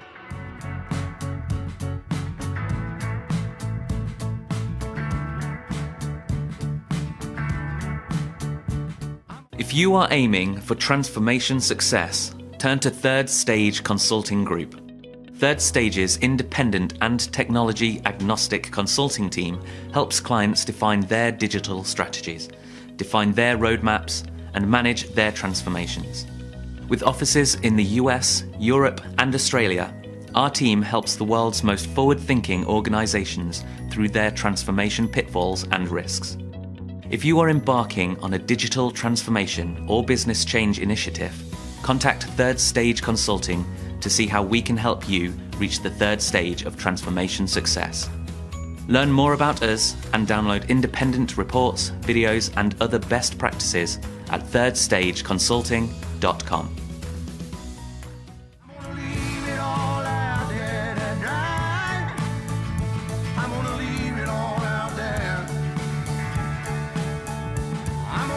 Hello, welcome Welcome back to Transformation Ground Control, episode number 117. My name is Eric Kimberling, here with Kyler Cheatham from Third Stage Consulting, and you can find new episodes of the show every Wednesday on YouTube, Facebook, LinkedIn, and Twitter, as well as audio podcast platforms throughout the world. So, Kyler, we just had Marcus on the show talking about the dark side of ChatGPT. What were some of your thoughts or takeaways from that conversation? Well, first of all, I'm terrified, a little bit Right. around all of, the potential downsides. I mean, it's such an important conversation to have, especially, in an organization, and kind of trying to understand how you protect not only your intellectual property, but your data.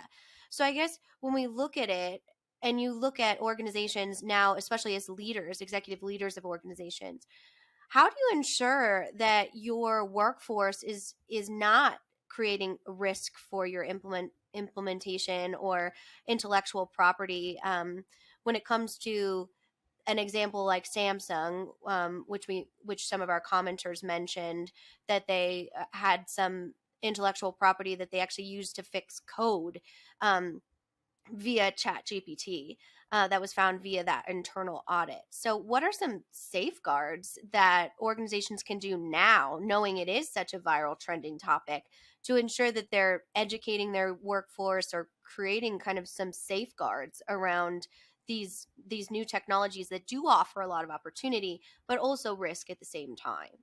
Yeah, it's a great question, and I agree with Marcus's assessment or his comment. I think he made it a couple times in the discussion that the answer is not necessarily to ban it. So I don't know that if I'm the leader of any organization that I would say ChatGPT is banned within this organization, but I would put clear policies and procedures in place around what it can and can't be used for. Because I think a lot of this is pure education. I don't think that, I guess I don't know the Samsung situation, but I suspect if I had to guess, I would guess that those employees at Samsung that were caught or they were exposed during the internal audit as having shared confidential information, I bet they didn't know that there's a risk with that. I bet they thought they're just talking to this generative AI model. They're going to get an answer back that they're looking for, and they're going to go on and continue with their work. I don't think, most people are probably going to think that there's a risk, but hell with it. I'm just going to put the information in there anyway. I don't think that's going to be the case with most employees. Now, there are going to be nefarious bad actors or people that don't care about confidential information or flat out want to steal it. That's the case now, and that's not going to change. So, you're going to have some of that, but I don't think it's going to be because of generative AI or OpenAI or ChatGPT. I think if people want to steal information or be reckless with it, they're going to steal it or be reckless with it, whether it's via email or paper or something like ChatGPT. So I think a big part of it is recognizing you're going to have the exceptions like that, where it's the people that are intentionally or recklessly doing things, in which case you need to have controls in place like internal audits and like other safety precautions like that. But I think it also goes back to just general education and policies and procedures. It is something I would not just throw into an employee handbook and make everyone sign off on a new employee handbook without telling them, like, hey, here's a major change and here's why it's in there and that sort of thing. So I think for leaders, it's a lot of just communication and transparency and recognizing people are going to use it whether you want them to or not. So, you could probably set aside the argument of whether you should let them or not, because they're probably just going to do it. So you might as well assume they're going to do it and then figure out what the right answer is and put some specific guidelines for what is and is not acceptable in using ChatGPT in the workplace and with confidential information. Yeah, absolutely. And I think Marcus made a great point about that internal audit and the importance of those. So what would be your recommendation for the frequency of internal audits, knowing that technology is changing so fast? That's a great question. And I'm not, nor was I ever an internal auditor or an auditor of any sort, but just based on how, we've seen, like with publicly traded companies, I think they have to do quarterly, at least for publicly traded companies in the United States, I should say, that are trading on the one of the U.S. stock exchanges. There's a law called Sarbanes-Oxley, which determines, what kind of controls and governance you need to have in place as an organization. And that's a way to ensure that you have the right kind of controls so that people aren't stealing money or that you don't have system and processes set up that are expose yourself to risk of that happening. So there's certain segregation of duties and certain specific policies and procedures you need to have in place, but also audit to make sure they're actually being followed within the organization. And I think you need to do those internal audits like quarterly, if I remember correctly, on a Sarbanes-Oxley compliant company. I could be wrong on that, but I think it's quarterly. If anyone here is an auditor here in the U.S. and you're listening, I'd love to just drop it in the chat if I'm wrong, and please correct me. There's a probably 50% chance that I'm wrong on that. So please correct me if that frequency is wrong. But regardless of what you do with Sarbanes-Oxley, you can set your own tempo, to increase that frequency if you'd like. For something like ChatGPT, I'd recommend more frequent audits and communication early on, just because it is so new and so many people don't fully understand the implications of this, including myself. If I look at myself 2-3 months ago at the start of 2023, I really had no idea what ChatGPT was or how it worked. So for me, someone who's presumably knows more than most in the tech space about emerging technologies, the fact that I only learned about it just a few months ago means that others might just now be learning about it, or just don't know about it still. So there's an opportunity here for you to get ahead of it because it is so new, and I think that's what leadership needs to do. And they just need to embrace the fact that it's there and figure out how they're going to set into place communications and policies that are going to mitigate those risks. Yeah, absolutely. Definitely something important to stay aware of. I'll ask this question to you because I don't know if you'll be able to answer it from the contracting side. But we've seen kind of ChatGPT be white labeled in some additional CRM systems or other ERP systems, and kind of moving towards jumping on that trend. Is there anything that you really need to be aware of as a business when going into the contracting, knowing that these technologies do exist within the overall system? Is there any considerations around intellectual property or something like that that you should now be more kind of hyper vigilant on? Yeah, that's a great question, and I'll be honest. I mean, this is something that I'm struggling with because I'll give you an example. I'll tell you what I mean, and I think this is where you're going with it. But when you look at like our CRM that we use at third stage is called HubSpot, and HubSpot recently rolled out something called ChatSpot, which is essentially a functionality where you can enter a question and it'll go into your CRM system or into your instance of HubSpot and pull whatever it is you're asking for. So, for example, I went in and tested and said, how many new contacts have registered for information on our website in Europe in 2023 so far? And it took 10 or 15 seconds, and it thought, and it came back with an exact number, and it gave me exactly what I needed. I didn't have to go fumble around and find a report and run a report on it. I just asked the question.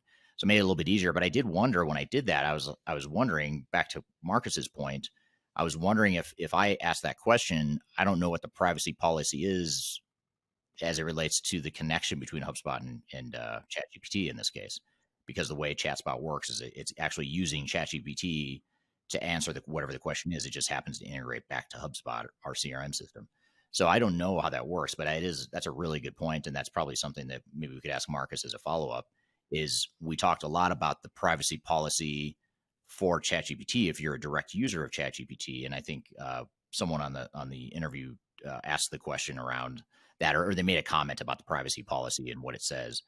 But I'm not sure how that works with HubSpot or any sort of third-party system that integrates with ChatGPT, which, to your point, is becoming more and more common. So that's a great point and great question that I don't have a good answer to at this point. But if someone does in the chat below, be sure to drop it here. Maybe even drop it into ChatGPT while you're at it, so it can answer that question in the future. Or maybe we should pull up ChatGPT while we're talking here and ask it and see what it says. I did ask it that. I actually have exactly what it said when it came, Okay. because when you guys were talking, I was like, I wonder if you just asked ChatGPT what its privacy policy is, and it laid it out for me. I mean, I would still think that, like, if I'm investing a bunch of money as a business into a system, that those kind of vague terms about we take data privacy very seriously, those don't really do it for me, right? I would need Yeah. it really laid out to say, like, what is the risk to my customer base, what is the risk to my employees, because utilizing that third party, like, to give you an example,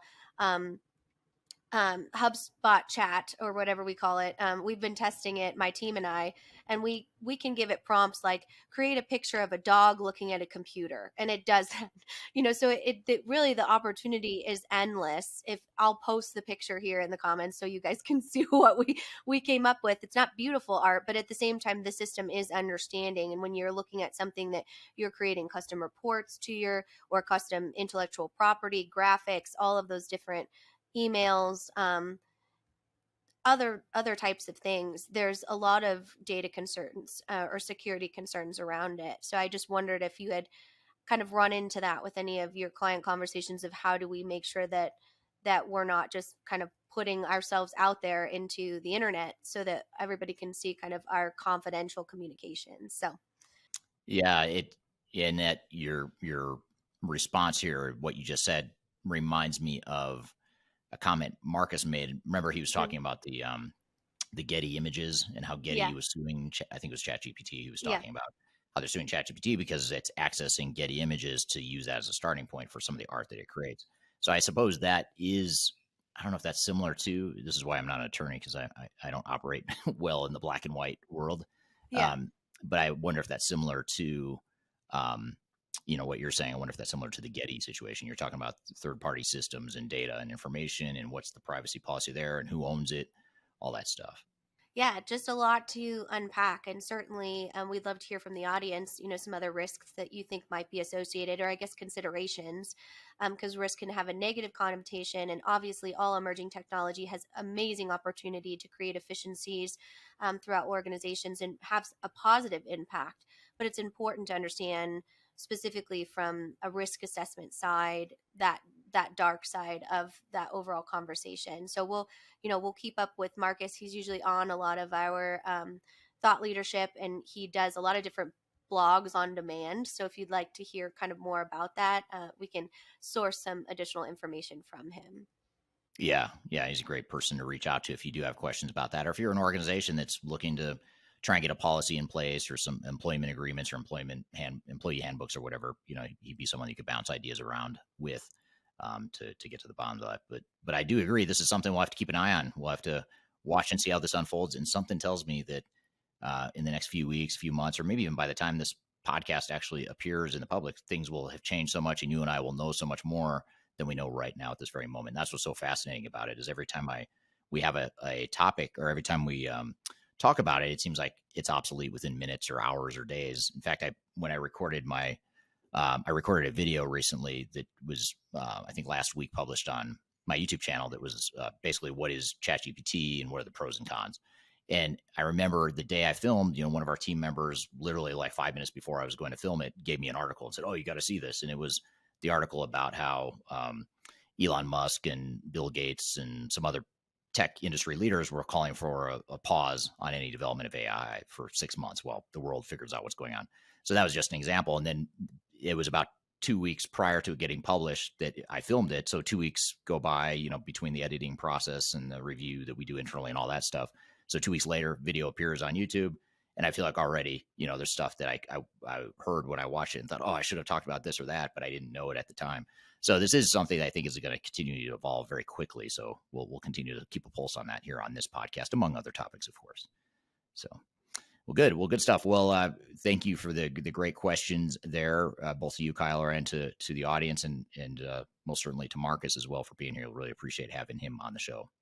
So we're going to shift gears now and broaden our purview a little bit, broaden our lens of what we're going to talk about here as it relates to digital transformation. We're going to sort of pull back here and look at broader trends or just broader lessons from the last 5 years of digital transformations. And the reason we're talking about last 5 years in particular is because we recently celebrated our 5-year anniversary at Third Stage Consulting. So it was 5 years ago this month that I started the company, and here we are, much different, much bigger, much more successful company than we were 5 years ago when we had zero revenue and no clients, and I had no idea if it was going to work or not. So it's a good spot to be. So now it's fun to look back and see what we learned from our was about 300 or more different clients that we've worked with in the last 5 years. We want to try to summarize some of those lessons, and we're going to do that here between you and I, Kyler. We'll try to unpack what we've learned here. So we'll do that as soon as we take a quick break. But first, we'll take that break. You're listening to Transformation Ground Control.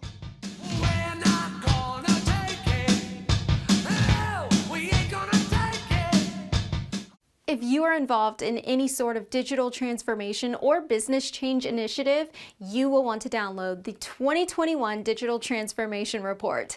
With its comprehensive overview of business and technology trends and best practices, this report is a must-have guide for any transformation project or executive team. Download this free report by visiting Third Stage Consulting at thirdstage-consulting.com. You can also visit our website to learn more about us or download independent reports, videos, and other best practices.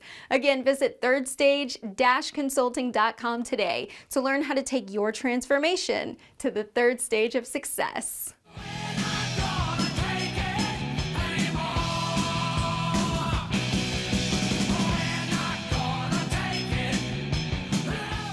Hello, welcome to Transformation Ground Control, episode number 117. My name is Eric Kimberling here with Kyler Cheatham, and we have new episodes of this show every Wednesday on LinkedIn, YouTube, Facebook, Twitter, as well as audio podcast platforms throughout the world. So be sure to check out past episodes on there and stay tuned for future episodes as well. So we have an exciting conversation we're going to have here between Kyler and myself and others from the Third Stage Consulting team. And we're going to talk about 5 years of digital transformation lessons in the technology space. And again, the reason why we're focused on 5 years is because we celebrate our 5-year anniversary as a company this month. We've worked with over 300 different client organizations throughout the world in our 4 primary offices. We're based in North America, which is where Kyler and I are in the United States, but we also have offices in Europe, in London in particular, as well as Asia Pacific and Africa as well. So we have multiple offices throughout the world, clients throughout the world, consultants throughout the world, and we're going to try and summarize everything we've learned, qualitatively. What are those big lessons and takeaways from our 5 years of lessons of working with those clients? So to sort of guide this conversation, I'll turn it over to you, Kyler. Well, thanks, Eric. Excited to have this conversation with the team today. So let's get into it. First and foremost, happy 5th anniversary to Third Stage, 2 most tenured employees. So congratulations to you, Adam and Eric. We're going to get into some fun questions. First, before that, if you don't know Eric and Adam, I'm going to let them introduce themselves and just talk a little bit about their role here at Third Stage. So Adam, let's start with you. Yeah, my name's Adam Cheatham. I'm managing director at Third Stage Consulting Group. 5 years ago, Eric came to me and said, I'm starting a new company and would you like to join? And I said, well, that depends.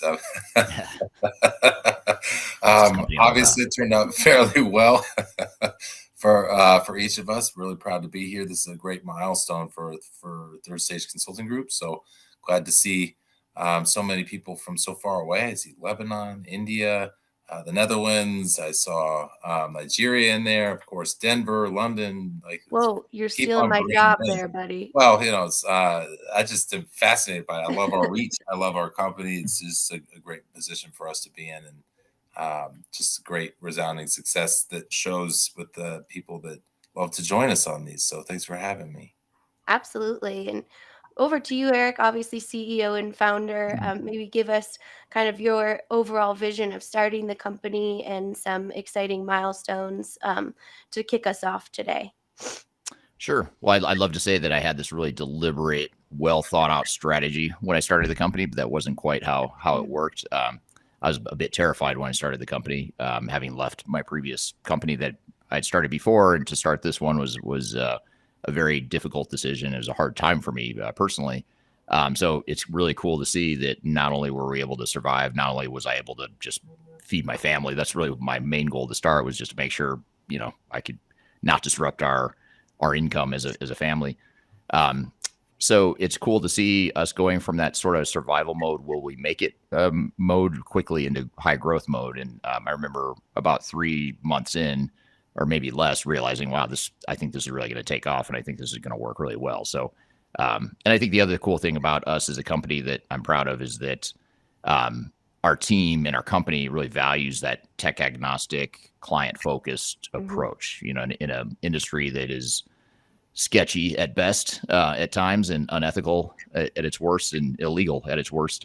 I am proud of the fact that we can be sort of that beacon, or that North Star for organizations that just want trusted advice and someone to represent them in their transformations and really help them through their transformations without trying to sell software, without trying to, sell their biases. So love the team we've built. And I think it's, we've gone from just myself and Adam and my wife, who's also our CEO or CFO. She should be our CEO. She should, yeah. I really report to her, but we've gone to just a handful of us to now 70 people, plus worldwide. So it's been a great trajectory and great group of clients as well that we work with. So it's a lot of fun. I was counting worldwide. It's about 100, isn't it? It's close. It's getting closer to 100. I lose track. Yeah. Day to day. So yes, you're probably closer than I am. Well, excellent. Well, today, to kind of celebrate all of our key learnings, we were going to focus on our top 5 key lessons from digital transformation to ensure that we provide those great best practices to our amazing audience. Let's start out with a little bit of Would You Rather digital transformation edition. So this is an audience engagement as well. So you can put your answer in the actual chat wherever you're joining us from today, and we'll have a little fun. So let's start with just a basic Would You Rather to get us started. So would you rather have a pet unicorn or a pet dragon? So unicorn or dragon, you can pop the emoji too in the chat wherever you're joining. But let's go to you first, Eric. Unicorn or dragon? Oh man, I was hoping you'd ask Adam first. I can't pass this early, probably, huh? Take a mulligan. I'd say probably a dragon, just because dragons are cool. They breathe fire. They're intimidating. They're dominant. Unicorns to me strike me as something that, not that dragons are real, but to me unicorns are just a made up sort of thing. But dragons are totally real, right? So to me they seem a little bit more realistic. So that's my knee-jerk reaction. I've never really thought through that before, so that's just a knee-jerk reaction. After further analysis, I could change my mind. That's where I stand right now. Well, this is the goal of this game: is there's no "it depends" allowed. So we're getting into the real meat of it. So Adam, right. Unicorn or dragon? And just remember, our 2-year-old daughter is listening at this point, so you do have a biases there. Well, I've seen Game of Thrones, so I'm gonna go with a dragon because that's I had to find myself thinking, if I was stuck with a dragon or a unicorn and had to fight somebody with the other, where would I rather be? And I would rather be on a dragon. Yeah. There you go. And Darren, which I assume is from Wales, on LinkedIn told us, just teaching us that the dragon is actually one of the national emblems of Wales. So there we go. We learn something new every day. But we got a lot of dragons. I will say, I'd be team unicorn on that as well. But so our next one, going into more of a digital transformation, would you rather work with a software that is very user-friendly but lacks advanced features, or a software that is feature-packed but difficult to use? And Adam, we'll go to you first on this one. I would rather use something that feels natural. A natural fit is always a good thing. And so for me, I would rather use something that was easy and simple and got me what it is I needed quickly and simply, than have to go looking for it and spend extra time on that. What about you, Eric? Yeah, I'd agree with that. I'd definitely go user-friendly, less features.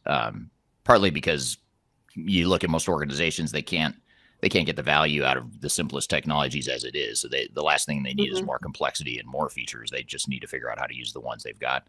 And also another data point I always look at, or not always, I've never been asked this question, so I don't know what I'm talking about or why I would say always. But as I think about it right this moment, one thing I think about is some of the software reviews I do on YouTube, on my YouTube channel. It's funny, the negative comments about whatever software I'm reviewing objectively, where I talk about the pros and cons, I'd say by far the number one sort of negative response I get on those reviews is the user friendliness of the whatever the software is. So it's a lot of times it's product X sucks because it's hard to use. I mean, rarely do I hear, the features are lacking or it can't do certain things. It's usually because it's hard to use. So I think that's something that the world craves more of, is user friendliness. Absolutely. Very interesting. There's a differentiator here, though. I would rather use the user friendly software, but I would rather my company right use something more feature rich. So there's more behind the user friendly nature of what it is I see. But maybe that's a bit selfish. But so what if everyone says that, though? What if everyone in the company wants user friendliness, but they want complex or more features for the rest of the company? That's no one's willing to accept. nobody's willing to accept the more complicated version, then I think you got to go with user-friendly. That's at the end of the day, we got a link to end users not only saying adoption is quicker, but adoption is the key, right? It doesn't matter how many features you have if you aren't going to use them, and you're going to do all of that nonsense in Excel anyway. So I would much rather have a user-friendly software. But if I could be in a position where my team was capable of understanding complex, feature-rich, then let's go for it. Absolutely. Yeah. Well, definitely. And it depends in there, but I'm glad everyone's picking it aside. So would you rather work with a software that is popular and widely used, or a software that is new and innovated, but untested in the marketplace? My response would be new and innovative. Ooh.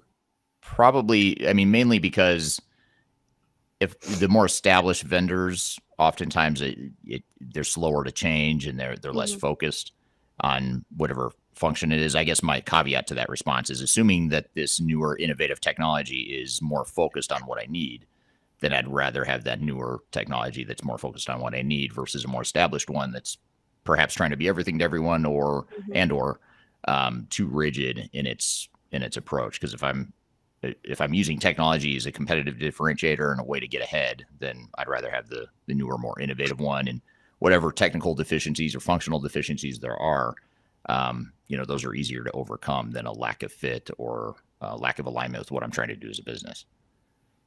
Interesting. I thought you were going to go the other way, but Adam, what do you think about that one? I'm definitely going the other way. I don't know how many expert witness cases we've seen. It's like this is the first time anybody implemented this, and it's a complete catastrophe. I wouldn't want to be a guinea pig. So a proven software package, I think, is a much smaller risk.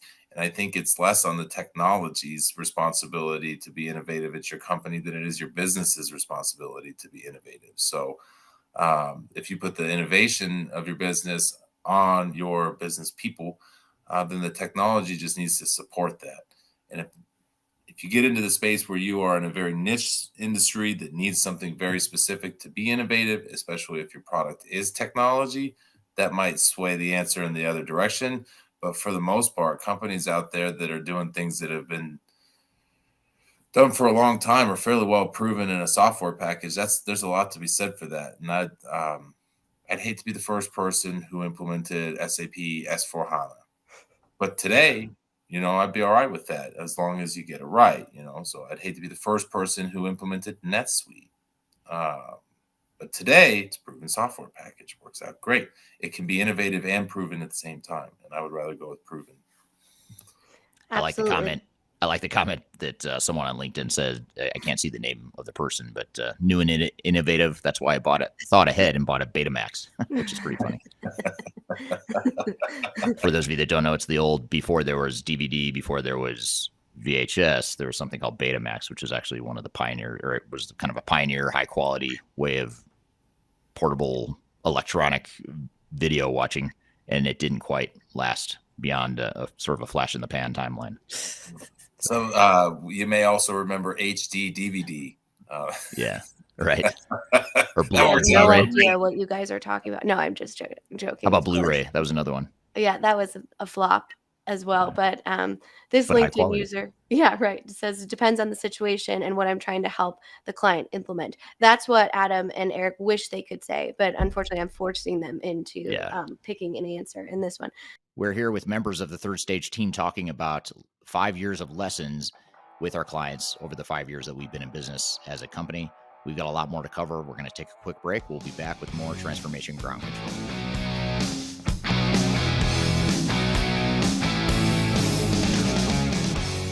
Interested in working for a company that truly values your unique skills and experience? Here at Third Stage, we don't hire based on resumes alone.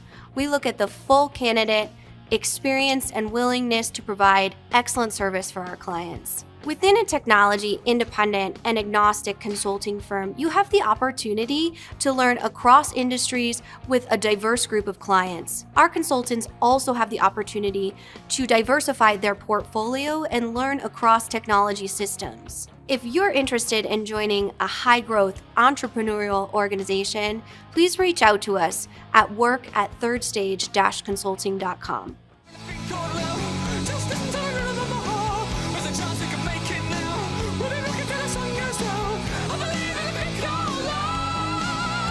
Hello, welcome back to Transformation Ground Control, episode number 117. You can find new episodes of this show every Wednesday on LinkedIn, YouTube, Facebook, and Twitter, as well as audio podcast platforms throughout the world. And Kyler, you're leading us through a conversation with myself and others on the Third Stage team talking about some of our lessons over the last 5 years of helping clients through their digital transformations. Let's jump back into the conversation, Kyler.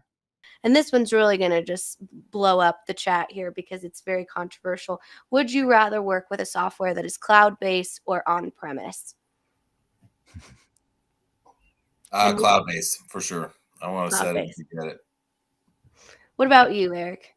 I'd say both. Part cloud, part on-premise. I'd put the commodity stuff in the cloud, like financials and GL, AP, reporting, analytics, stuff like that. And then I would put some of my customer-facing or product-facing or competitive differentiating functions on-prem, or at the very least, it would be on-prem, but or in the cloud, but single tenant. So I've got the ability to tailor it and customize it and that sort of thing. So I would do sort of a hybrid. Hybrid. There we go. Yeah. And my last this or that question here, and then we'll get into those top 5 key lessons. Actually, I want to pick on that. You want to be at the front edge of a technical and innovative, new technical and innovative software, but you certainly can't let go of the on-premise. Like, this seems contradictory here, Eric. Well, I'm making a couple assumptions. One assumption is that the cloud stuff still isn't fully mature, right? In 5 years, I probably change this answer, 10 years, whatever it is. But right now, there's so much that's still immature, some of those edge solutions. So I'm assuming, in a perfect world, if those edge solutions were mature in the cloud. Unproven, right? What's that? That they're unproven, though, right? Right. Well, that's the thing. If they're on-prem, they are proven. They've been around for longer. So you've got. But you want the unproven innovative software. Oh, man. That's true. That's why I'm going cloud, too. That's why I'm hedging by having some cloud. He's hit his capacity of being able to be boxed in. He can't do that anymore. Exactly. I had enough trouble with the last 2 questions where I had to choose one or the other. I had to somewhere be in the middle. My last one here is, would you rather work with a client that is incredibly technically sophisticated or a client that is more emotional intelligence and OCM focused, organizational change management focused? So question there, because we have clients in all spheres of industries and businesses that are technical or non-technical. So I'm interested to hear what your preference would be if you could choose. Who's first? Not everybody. I have a strong reaction to this. I have a very clear, strong reaction, which you probably already know. But I'd say emotionally intelligent. Even if they know nothing about technology, I'd rather take that organization. Because sometimes, I don't want to say ignorance is bliss, but when it comes to technology, some of the most successful transformations we've been through have been with organizations that are highly emotionally intelligent and they lack technical capabilities or technical skills. But they have a way, those types of organizations have a way of not complicating things. They have a way of simplifying and a way of cherry picking and being more selective and deliberate about technology, versus the more technical companies are more likely to get convoluted and confused and overly complex from a technical perspective, which just creates more problems on the human and operational side. So for sure, the emotionally intelligent, low technology type of company. What about you, Adam? I'm going to strike a middle ground, and I'm going to say I would rather work for a client that understands the value of what it is they're hiring people for and where it is their needs are. You could be highly emotionally intelligent and have no idea about technology, but think you do. And that's a disaster. You could be technically inclined and be very educated in that, but know that you don't have the emotional intelligence or the change management know-how. And that's a far better scenario. So I would rather work with somebody that can be understanding of the big picture and the partnership involved, and know where it is, have a self-awareness. So maybe that's a way of backing into the emotionally intelligent side of things. I'm not necessarily as worried about the change management or the technical management as I am about somebody who knows what they need, knows where their gaps are, so that I can help with that. Very true. Yeah, and a lot of people are agreeing with you here. David on LinkedIn says EQ, you can teach tech easier than change behavior, which is so true. And then adapting to change here, we have they can be quicker in adapting any change versus technically competent. So a lot of similar reactions to the audience. And we do have one other question that I feel like I have to ask at this point. Beatles or Elvis? Would you rather listen to the Beatles for the rest of your life or Elvis for the rest of your life? Since we are Beatles for sure. music focused here. What about you, Adam? I mean, it would have to be the Beatles because they've got a whole lot more out there. But I think if I had to commit to one particular music background, there's a bit more of I like the story of Elvis much better. So if it's just the music, it's got to be the Beatles. If it's the whole picture, it's Elvis. There we what go. about the songwriting though? You can't beat John Lennon and Paul McCartney on the songwriting front. Elvis didn't write his own stuff. But you know what? Elvis did perform the things that he did quite well. You know? Yeah, he is the king of rock and roll. So it's true. But the Beatles evolved more. You know, they pushed the boundaries more. They got weird in the 70s before they broke up. Didn't we all? That's true for everybody though. So yeah, exactly. Exactly. Well, good. Well, if you have the audience members any more would you rather questions, go ahead and pop them in the comments. Elvis is still alive. Yes. Leave it to someone from the third stage team. I know, right? To call that really out. Disrupt. Absolutely.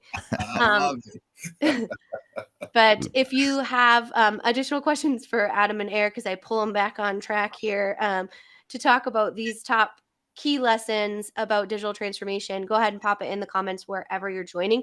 I also encourage you to ask them questions in real time. As you see, we're pretty sophisticated and engaging with our audience, and which is the goal of all of these conversations.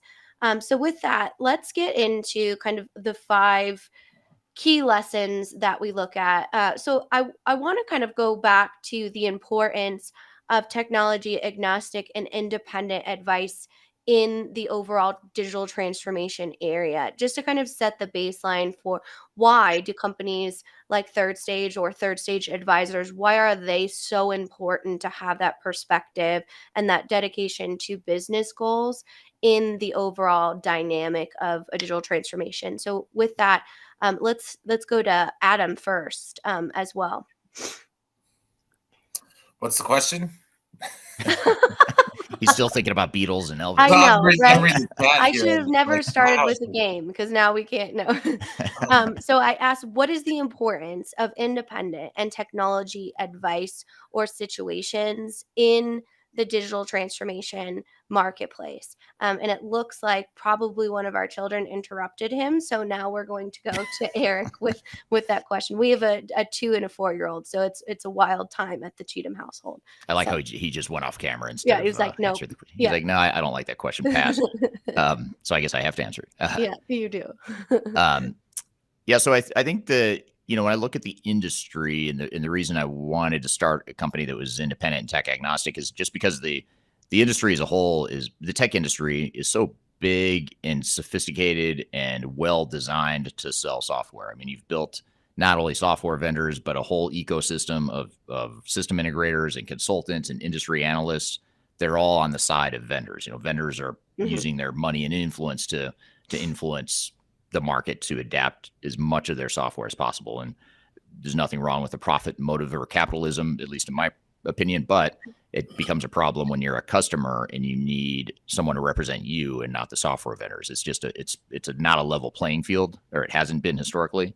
And so having that independent agnostic advice to not only define what the best technology or technologies are for your organization, but just as importantly, how you implement that technology from an agnostic perspective that's not only focused on one vendor, but also not only focused on technology. Back to the EQ, the emotional intelligence question. You need a technology agnostic advisor that isn't myopically focused on deploying technology. You need someone that can look at the overall program management, the program strategy, the organizational change and adoption, and the business process reengineering, the integration and the data of multiple systems. All that stuff is stuff that's usually not done well by organizations or software vendors in their ecosystem. Absolutely, well said. To add on to that, the way that we think about digital transformation on the whole third stage is based on not as much ERP as a single software package anymore, but your digital enterprise operations as the goal of this, digitizing your operations at the enterprise level, right? So when you start thinking about it that way and think about the software ecosystem, not just the one ERP that becomes a piece of the puzzle, there's so many other plugins that you need that are not going to come from one vendor anymore. They just don't. The ERP packages today are not as mature as they were 5-10 years ago, because everybody's shifting to the cloud and this subscription-based platform. And so you end up having to plug things into each other. You end up having to manage a network of vendors towards the completion of a full transformation. You plug that network into your network as an organization. This gets really complex really fast. And so the challenges that you see in those spaces are really oriented towards, how do I manage all of these bits and pieces with the realistic expectation that it's not all going to come from one place. So Absolutely. And that kind of brings me into our first lesson, which is developing an enterprise digital strategy and the need for it to be across the business. A lot of times when we come into a remediation project or a transformation that might be in trouble, a lot of what we hear is this was an IT project and didn't consider the other pieces of the business that it touched. So, in moving to you, Eric, can you kind of define the importance of developing an enterprise strategy for digital transformation as opposed to just a compartmentalized strategy? Sure. Well, just as the Beatles are far superior to Elvis, as we've already established. Just kidding. It's funny, though, how the chat is still I know. coming back to that question. Like, someone just commented about how Elvis has more albums than He does. the Beatles. Leave it to transformation folks to use data to say they've Right. researched this in the minutes that we've had it. So thank you for that that education. But it made me wonder, does anyone really want to talk about digital transformation? Or are they more interested in Beatles versus Elvis? But now I forgot your question. Sorry. I'm going to pull an Adam and say, can you repeat the question? Well, no, I think it's important to focus in on this, where if you think about digital transformation, the Beatles create a really dynamic team, right? You need that in a lot of cases, but from a digital transformation perspective, having a good, strong leader that can really carry the weight starts to become the front end of it, which is why Elvis is considered the king of rock and roll, because he's a leader in the space, and the Beatles are a group of folks doing great work, but didn't really rise to that level of title because they couldn't handle each other. Well, you see, Adam, that's where you're wrong, because you need a team to make a transformation successful. You can't just have a king like Elvis. You need a team of people, which is what's great about John, Paul, George, and Ringo. Is the Beatles aren't the Beatles without any one of them. Just like every organization isn't that organization without their key leaders and people. That's true. And I'd be willing to bet if we brought Elvis on here today, he would say that it's the team is really what makes his success. So I think he would give credit to that. So we can agree on that. That's good. So we can agree on that. Team is necessary, right? Yes. Yeah. There we go. Well, I really didn't see this conversation unfolding this way when I, picked the game, but I'm really glad that we can find some key nuances and lessons, right, from Elvis versus the Beatles, as well. And I love how Seth is taking it a whole new sort of similar direction. Seth on LinkedIn is talking about Wings. I love it. He's let's go down another side detour with Paul McCartney in Wings. I like it. We've got Nirvana in here. We've got Journey in here. So we've got a lot of music reference, and I should mention, or actually I'll let you mention, Eric, what is Third Stage named after? Yes. So Sorry, the chat's pretty funny today. I don't know. I don't know if we're doing a good job You of had a drawing plan out the for funny. this conversation, right, Kyler? We're still on track for that. I know. Yeah, I guess. But this whole conversation is going off the rails pretty quick, but I like it. So the name third stage is a two-part meaning or two-part metaphor or reference. One is a metaphor for a space launch. So third stage being a third stage boost that gets a rocket up to its ultimate height and speed. First and second stage is get it off the ground up into space, but then the third stage is what gets you into orbit. And so we just use that as a metaphor for digital transformations. They're difficult. It's hard to fight gravity and inertia. It's hard to get to that third stage of success, and there's a lot of risk along the way. So our job and our goal and our mission is to help clients through that journey to get to the third stage. But I'd love to say that whole analogy or that whole metaphor was my idea. I actually stole it from the band Boston, whose third album was called Third Stage, and they sort of made that not a concept album, but they made a whole album named Third Stage that was based on that same metaphor for the rocket launch. Although they were trying to get a little deeper and make it about the third stage of life and middle age life, which is right where I am as well. But it's really the space metaphor and the rock and roll connection that where the origin comes from. yeah, so we are on brand, right, with our conversation true. here about music as well. Totally applicable, right? Like the last thing you really want in transformation is have success and then have all of your people leave. We don't want to break up the band. Right. Absolutely. We don't want to break up the band. We're here with members of the third stage team talking about 5 years of lessons with our clients over the 5 years that we've been in business as a company. We've got a lot more to cover. We're going to take a quick break. We'll be back with more Transformation Ground Control. When I wake up, well, I know I'm going to be the man who wakes up next to you. Are you looking to stay ahead of the curve in the ever-changing landscape of digital transformation? Then you need our newly released 2023 Digital Transformation Report. This comprehensive report covers the latest trends, technologies, and strategies to ensure your digital transformation is optimized for success. The 2023 Digital Transformation Report is packed full of proven methodologies and insights from experts in the independent digital transformation field. You'll also receive practical insights on how to implement digital transformation strategies within your unique organization. This free report is available for download on our website at thirdstage-consulting.com under our Thought Leadership section.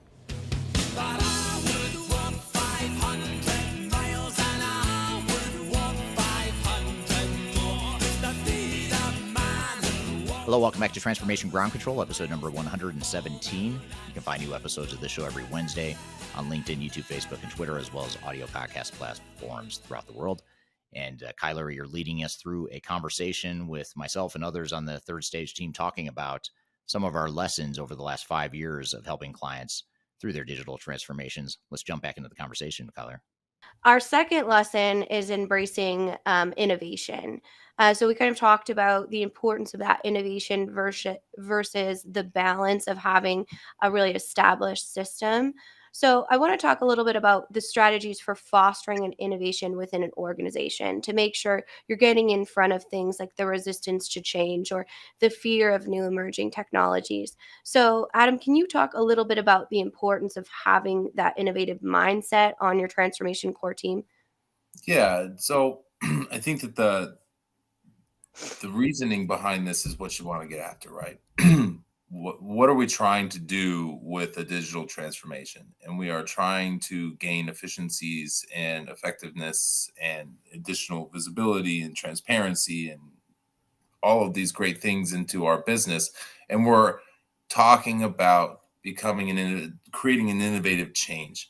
And that's the important part of the transformation. So if you don't respect the idea of innovation within this, you end up with just recoding your old processes and paying more money for them. That's really the challenge there, right? And when you start to innovate your processes to fit that innovative technology, that's where you really start to strike a chord in how your business can change and adopt, and then you bring your people along with that, right? That's a key component as well. And either band that we're talking about, the Beatles versus Elvis, both disruptive, right? That's Mhm. part of what created change in the music scene and in around the world, really, for both of them. That disruptive nature, that willingness to look towards the future, is really a key component of a successful transformation, and innovation is a key component of that. You can't tell me that you want to recode your green screen processes into a brand new system and do the same business. That's not what anybody asks for. Mhm. So that's why that's such a key challenge there. All shook up. See, I had to bring that one up. You guys are killing it this morning. Absolutely killing it in the comments here. And I promise I will get to some of your actual granular questions in here after I let Eric respond to the need for innovation on the ERP core team or digital transformation core team. Yeah, it's a great question. I think there's a couple responses I have, or a couple things that come to mind when you talk about innovation. One is that, first of all, just focusing on innovation as a whole and not just assuming that just because you're replacing technology means that therefore you're going to become more innovative as an organization. There's a lot more you have to do than just put the technology and tools in place. You have to change the culture. You have to change your processes. You have to change the way you think as an organization, which leads to a second point, which is you have to be measured about your journey towards innovation. Too many organizations try to take too big of a leap and they try to cram too much change and innovation in too short of a time, when perhaps they're a risk adverse, well established, mature organization that just isn't going to adapt to that level of innovation that quickly. Not to say you can't push the needle and nudge the needle that direction, but typically the innovation and building that culture and building that mindset takes a lot longer than it takes to deploy technology. And so you have to recognize and just sort of pace yourself in that journey and be realistic and self-aware of where you are as an organization right now. And if you're super risk adverse, you have highly tenured staff, you're a company that's been around for 200 years, just recognize that. And you're not going to change that fact, but that doesn't mean that you necessarily need to jump off the deep end and just, go all in on a big, massive transformation that doesn't align with, what you're capable of adapting in the short term. So I think it's just a matter of looking to the future, but also being realistic about where you are and understanding how big of a jump you're taking and planning and executing accordingly. Yeah. Very similar to what we're getting in the comments. Kasan on LinkedIn said, innovate process, educate people, own technology, change and adaptation, which is so important. And I think it brings us to our third lesson, which is a culture of readiness. So let's talk a little bit more about the importance of assessing the readiness or the current state of the organization, because we see a lot of really well-intentioned clients come to us saying we want to do A, B, and C. However, sometimes we have to be sort of that litmus test and that reminder that there's only so much you can accomplish with the current state that you have. And sometimes it's better on that phased approach. So, Eric, can you answer that for us? What's the importance of understanding your current state and your readiness to actually undergo a big change like a digital transformation? Well, I think it's hugely important, and it's probably the most underrated preparation step that organizations fail to look at, simply because they focus on, similar to my answer about innovation, they focus so much on the technology and all the great cool stuff that technology can do, and they want to take these quantum leapfrog sort of advances in their business, which is a great vision to have, but then they fail on recognizing what the execution is going to take. They go talk to a software vendor who says, yep, we could deploy this whole tool set that's going to make you so innovative and create this culture of readiness. We can deploy it in 18 months, and which they probably can. I rarely question a technical vendor's ability to implement in a certain amount of time, but that's usually not the problem or the bottleneck. The problem or the bottleneck is creating that culture and being ready as an organization and moving the needle of humans and the operations to keep up with the advances in technology. And one thing I was talking to about with one of our other colleagues here in the office yesterday, who's going to be on this podcast here in a couple weeks, is we're talking about that growing divide between technology and humans, and how technology is changing exponentially faster than the ability of humans. And that gap, as that gap gets wider, the risk profile and the failed expectations or the letdown that comes along with that becomes greater, because organizations simply can't keep up with technology. So you have to sort of just accept it for what it is. And again, try to move the needle in that direction, get your organization ready, move the organization along, but recognize that your technology advances don't matter if your people in the operations can't keep up with it. For sure. Yeah. And I got to bring this one up so Adam has some context. So we're going to football now. That's great. So yeah, Brett Favre, the farther you throw down the field, the more likely it is to get intercepted. And we're talking American football here. We don't need to get in the argument about what is football, unless we want to, because we're just going all over the place. But what's your reaction to that? Has records for touchdowns and interceptions, so let's yeah, be fair to that. But you know, it's at the end of the day, I think you got to focus on what's realistic. If you got a shot at it, yeah, business is about taking chances. It's everything you do in business from a day-to-day perspective is a risk in and of itself, right? Some of them are lower risks, some of them are higher risks, like 5 yards versus 60. But at the same time, sometimes you got to go for it. Sometimes you got to know where your limits are, right?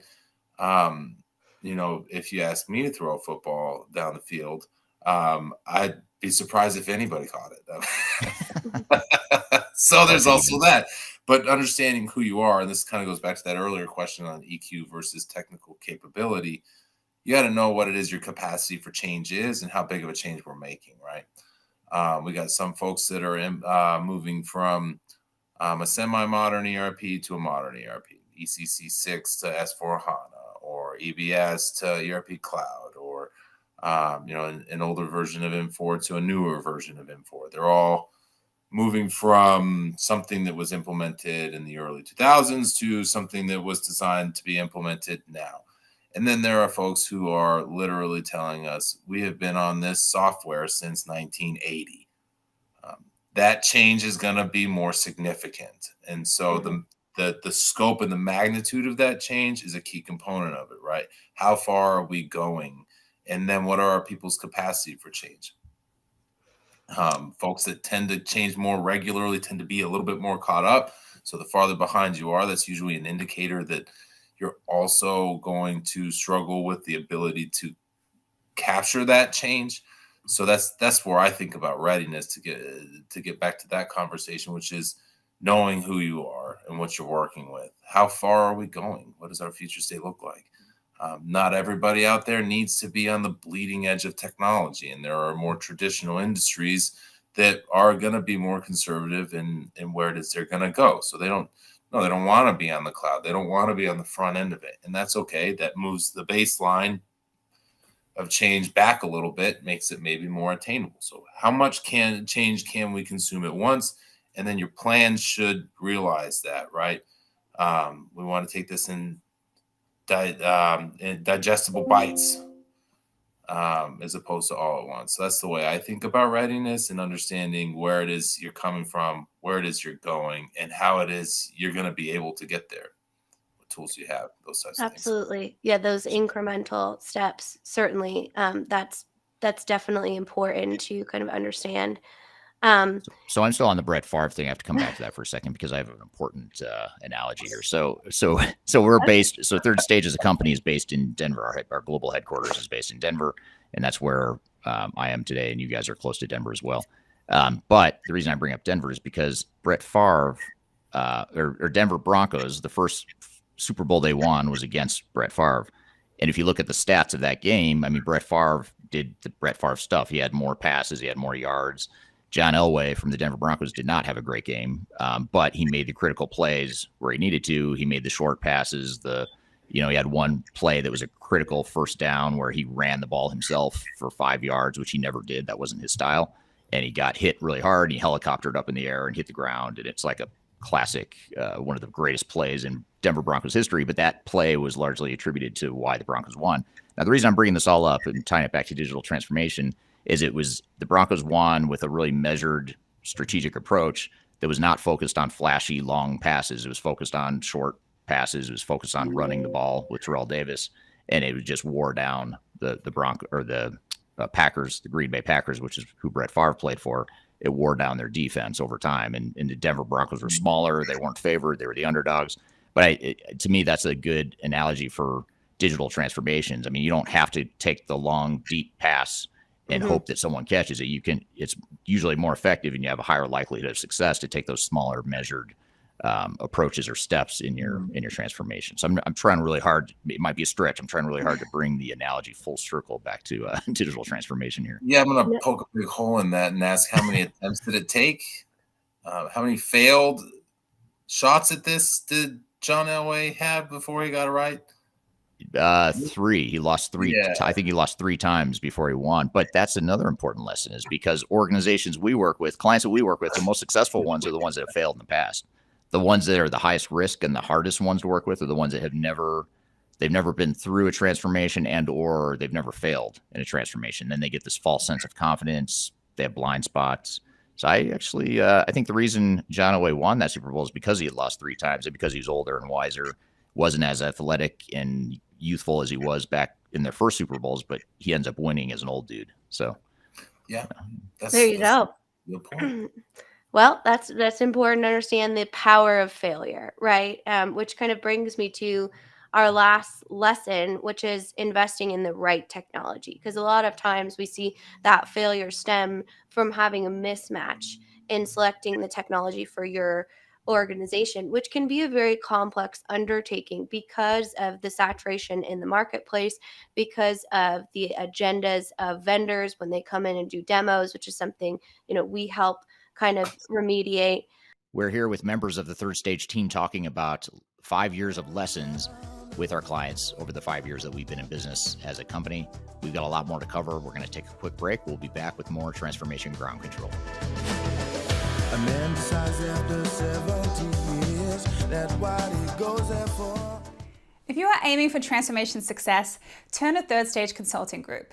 Third Stage's independent and technology agnostic consulting team helps clients define their digital strategies, define their roadmaps, and manage their transformations. With offices in the US, Europe, and Australia, our team helps the world's most forward-thinking organizations through their transformation pitfalls and risks. If you are embarking on a digital transformation or business change initiative, contact Third Stage Consulting to see how we can help you reach the third stage of transformation success. Learn more about us and download independent reports, videos, and other best practices at thirdstage-consulting.com.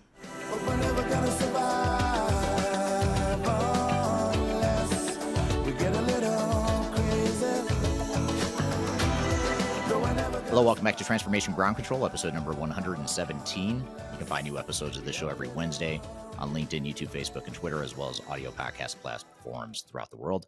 And Kyler, you're leading us through a conversation with myself and others on the Third Stage team talking about some of our lessons over the last 5 years of helping clients through their digital transformations. Let's jump back into the conversation, Kyler. Can you guys talk about why it's so important to select the right technology for your organization, whether that is a core ERP or a best of breed application solution, those types of things? So Adam, let's start with you on that one. Yeah, so a moment ago we talked about how big of a change is it and what's your capacity for accepting that change, right? The end point, the front end of that future state is going to be partially based on your technology. Your technology is going to be part of your future state. They're going to be bound together. That's the idea here, right? So if you take a technology that's going to fit your business needs, your level of change is smaller. But if you take something that's a poor fit, the level of change is more significant, more complex, right? You got to start thinking about, am I changing software or am I changing my processes? And the more often you have to ask that question, the more complicated things get. And it's not a net add. It's not just one more thing and one more. Every one more thing is an exponential increase for your complexity in the complexity of the change that you're seeking. And so you're creating, with a poor software fit, you're creating a bigger gap between where you are today and your future state from a perspective of how much change are we going to go through. And not only are you increasing the size of that gap, you're also adding a whole lot of obscurity to it. And how it is do we figure this out? It creates dependencies on your system integrators, which is never a good thing from a perspective of how do we solve these problems. You start to create a knee-jerk reaction, which is just put it back the way it was. which is an indicator of not accepting change and reverting to the old ways. There's the better the software fit and the better the technology strategy and the digital roadmap that you have based on your business needs and objectives, the more you can control the scope of that change. And that's a really powerful thing to be able to do. Absolutely. Well said. What's your reaction to that, Eric? That's hard to follow. That was really well said. It was. So I kept thinking of stuff that I wanted to add, and then you would go ahead and cover it. So you stole all my thunder, Adam. I've got nothing. No, I would just say that it's hard to force a square peg into a round hole. And while a moment ago I did say technology is usually the least of the concerns, it can be a concern though if you don't have the right fit of technology. And I think this is especially true when you start to look at some of the unique aspects of your business. And when I say unique aspects of your business, I don't mean unique because you just refuse to change and it's just the way you've always done it. I mean, because it's a competitive differentiator, it's part of your industry, it's sort of a customer requirement, something you need to be successful and to beat your peers or to be better than your peers in the industry. So when you get to those areas, that's where you're more likely not to have a fit. And that's where you're more at risk of force fitting technology in places where it shouldn't be. And when I say technology, I don't mean that no technology would fit, but a vendor A may not fit into that need. And so you have to be creative and open to looking at what are our options. We could go with the best of breed model. We could custom develop a solution that we own that gives us that competitive differentiator and satisfies our needs better than an off the shelf system. Those are the sorts of trade-offs and decisions you need to make sure that you're not just assuming that one size fits all and that one technology can handle all of your needs. Absolutely. And we got an interesting comment here that I want to bring up, which I should have asked in our Would You Rather. I can't believe I missed this one. Would you rather have a core ERP system or a best of breed approach? And so this is kind of answering that. Don't underestimate the level of technical acumen you will need in order to maintain a hybrid architecture that results from a best of breed approach. And that's something we talk a lot about in interoperability, which is part of kind of our overall digital strategy, which we talked about in lesson 1. And just real quick before I let Adam and Eric respond to that comment, we do have a variety of best of breed versus ERP content on not only our YouTube channel, but Eric's YouTube channel. And he did a recent talk on it on our Ground Control podcast, which this overall will be featured in as well. So if you haven't seen any of those, definitely hop over to his channel and you can check them out there. But what's your thoughts on kind of that best of breed versus core ERP, which is a main thought track in the industry right now? Well, my opinion on that is, it depends, first of all, but more often than not, best of breed or some sort of limited best of breed is going to be more feasible for most organizations, unless you're a younger, smaller, more, I hate to say generic, but just more of a common basic organization that doesn't have very complex needs in its system. I actually have a YouTube video that's coming out next week on my YouTube channel. In fact, if you look real carefully behind me there, you can see, I don't know if you can see the whiteboard there. I'll turn it just a little bit there. Ooh, a little behind the scenes. Yeah, this is what's left over from that video. So you get to, that's like a sneak preview of a video that's not out yet. But if you want to see, what the hell all that means, you can see on my YouTube channel in a couple of weeks, I talk about the pros and cons of single ERP system versus best of breed and whatnot. So, but I think in general, single ERP is sort of like that utopia, back to the unicorns and dragons. Single ERP is like the unicorns and dragons view of the world. You think it exists, but really it doesn't. It'd be cool if it did. But single ERP is not realistic for most organizations. Software vendors will absolutely disagree with me on that, and they will fight me to the end on that point. But I strongly believe it, and because I'm not trying to sell you software. But you can have a core single ERP system, but then you're inevitably probably going to need some sort of best of breed bolt-ons and applications to meet all the complex requirements, especially if you're a larger, global, more complex organization.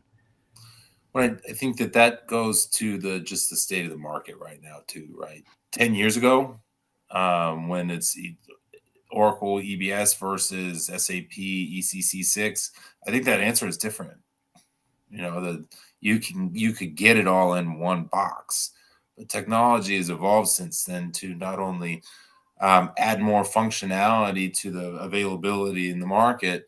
But those software platforms are changing, so you more or less can't buy more EBS or ECC6 anymore. You got to go ERP Cloud or S4HANA or the whole slew of all of these other things that are moving to cloud.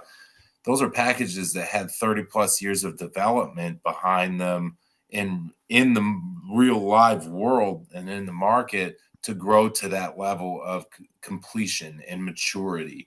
And I mean, what S4HANA might be 15 years old tops at this point, and it's still kind of in an infancy stage in many ways, right? So there's just not that level of time that's been devoted to growing that software package. So, and this applies not just to SAP, all of them. NetSuite, there's a different argument for because they've been in that space quite a lot longer.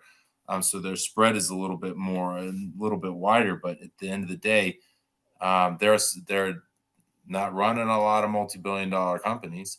So there's that side of it. The maturity in software creates holes today, and those holes are filled by other best-of-breed niche packages that are important too.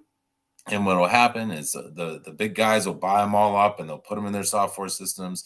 And in another 10 years, this conversation might be quite different, just because of the evolution of software in and of itself. So I think that's a key component of it, where you just don't get all of the core functionality that you used to because it doesn't exist anymore, because it's been innovated into a cloud environment. And that's a part of the challenge. So you got to those functions are still necessary. Somebody's doing them, but it's not the big box ERPs anymore. It's a little bit more of the add-ons and the more niche-based, smaller software packages. So that's how I see it. Yeah, absolutely. And on that note, I want to turn to our audience for some questions here in our last couple minutes, because this is an interesting question on data quality and that overall interoperability, which is sharing all of your data and actually having a full visibility across the enterprise, which is the importance of a full enterprise digital strategy.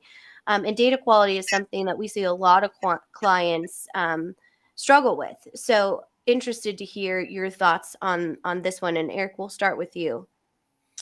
Well, I think, data quality is one of those things that I always thought was overrated. 10 years ago, 15 years ago, if you would have asked me, I thought data migration was again, getting too myopically focused on the technical aspects of an implementation. But I think nowadays, regardless of whether I was right or wrong back then, I think nowadays I'm definitely wrong when it comes to that. You definitely need to focus on data quality, partly because so much of the value of technology is increasingly becoming about business intelligence and predictive analytics and artificial intelligence, all these really cool technologies that can and have the potential to transform a business, but they can't without having good data and a good handle on your data. So I think more and more organizations need to treat data as an asset. Maybe it's not on your balance sheet, but it is something that maybe it should be, because that data is really a core competitive advantage, or can be, of organizations that manage it well. Absolutely. And what's your thoughts, Adam? I think for me, data is not going to be the reason that your transformation was successful, but it can very much be the reason that it wasn't.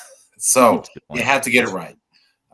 It's just the same way as the oil in your car isn't what's going to drive it. But if you don't take care of it, it will ruin your car. So that's how I generally think about the data side of it, is that it is critically important. It's and if it becomes your critical path in your implementation, you're in a bad spot. So getting ahead of it and having it done well is important, but it's more of you have to do that right and get all of the other things right. It won't be the reason that you go live successfully. It will be a part of that. It's sort of like the George Harrison of the Beatles. You've got John and Paul, which everyone talks about, but George Harrison, without George Harrison and the guitar and the cool songs that he wrote, the Beatles wouldn't be the Beatles. And so you kind of need that piece of it. You have to have all those pieces, and data is like that. That's a bit of a stretch, I'll admit, but there you go. George Harrison and data. There you go. Wow. Way to really put a bow on that and bring it back to. I'm trying hard. Yeah. Right, absolutely. Oh, we have Star Trek has entered the chat. We're not even going to start on that overall Star Trek versus Star Wars, um, but in kind of rounding out this conversation, we have a big milestone here with our 5th year anniversary, and we wouldn't have all of that great content to share without our wonderful audience and our engaging community. All right. Thank you, Kyler, for leading that conversation, and thank you to our team for being part of it. And thank you to our entire team, including the 70 plus people that were not on this discussion here today, for being part of the team and helping us get to where we are as an organization. And certainly thank you to the hundreds of clients that have trusted us to help them through their digital transformation journeys. And if you'd like to become one of those clients, obviously feel free to reach out. You can reach out to me or Kyler. You can reach out to us on LinkedIn, or we'll include our contact information below as well. So we look forward to seeing what the next 5 years bring. A lot has changed in 5 years. It's continuing to accelerate in the pace of change, and digital transformations will look surely a lot more different in 5 years from now. So we'll be curious to see where this all takes us, and we're just glad to be a part of it. So thank you all for listening here today. Thank you for being part of the podcast and part of this global digital transformation community. Please feel free to share this podcast with others, colleagues, or friends that you think might be interested in this content. We'd love to get the word out to more people and continue to grow the audience here and continue to bring in more people into this community. So thank you for sharing this in advance, and be sure to leave us a review too, if you don't mind, especially if you're listening on audio podcast platforms. Please leave us a review there. And if you're watching it on one of the many platforms, please give us a like and subscribe to the channel as well. So hope you all have a great day. We'll look forward to seeing you next week on Transformation Ground Control. Take care.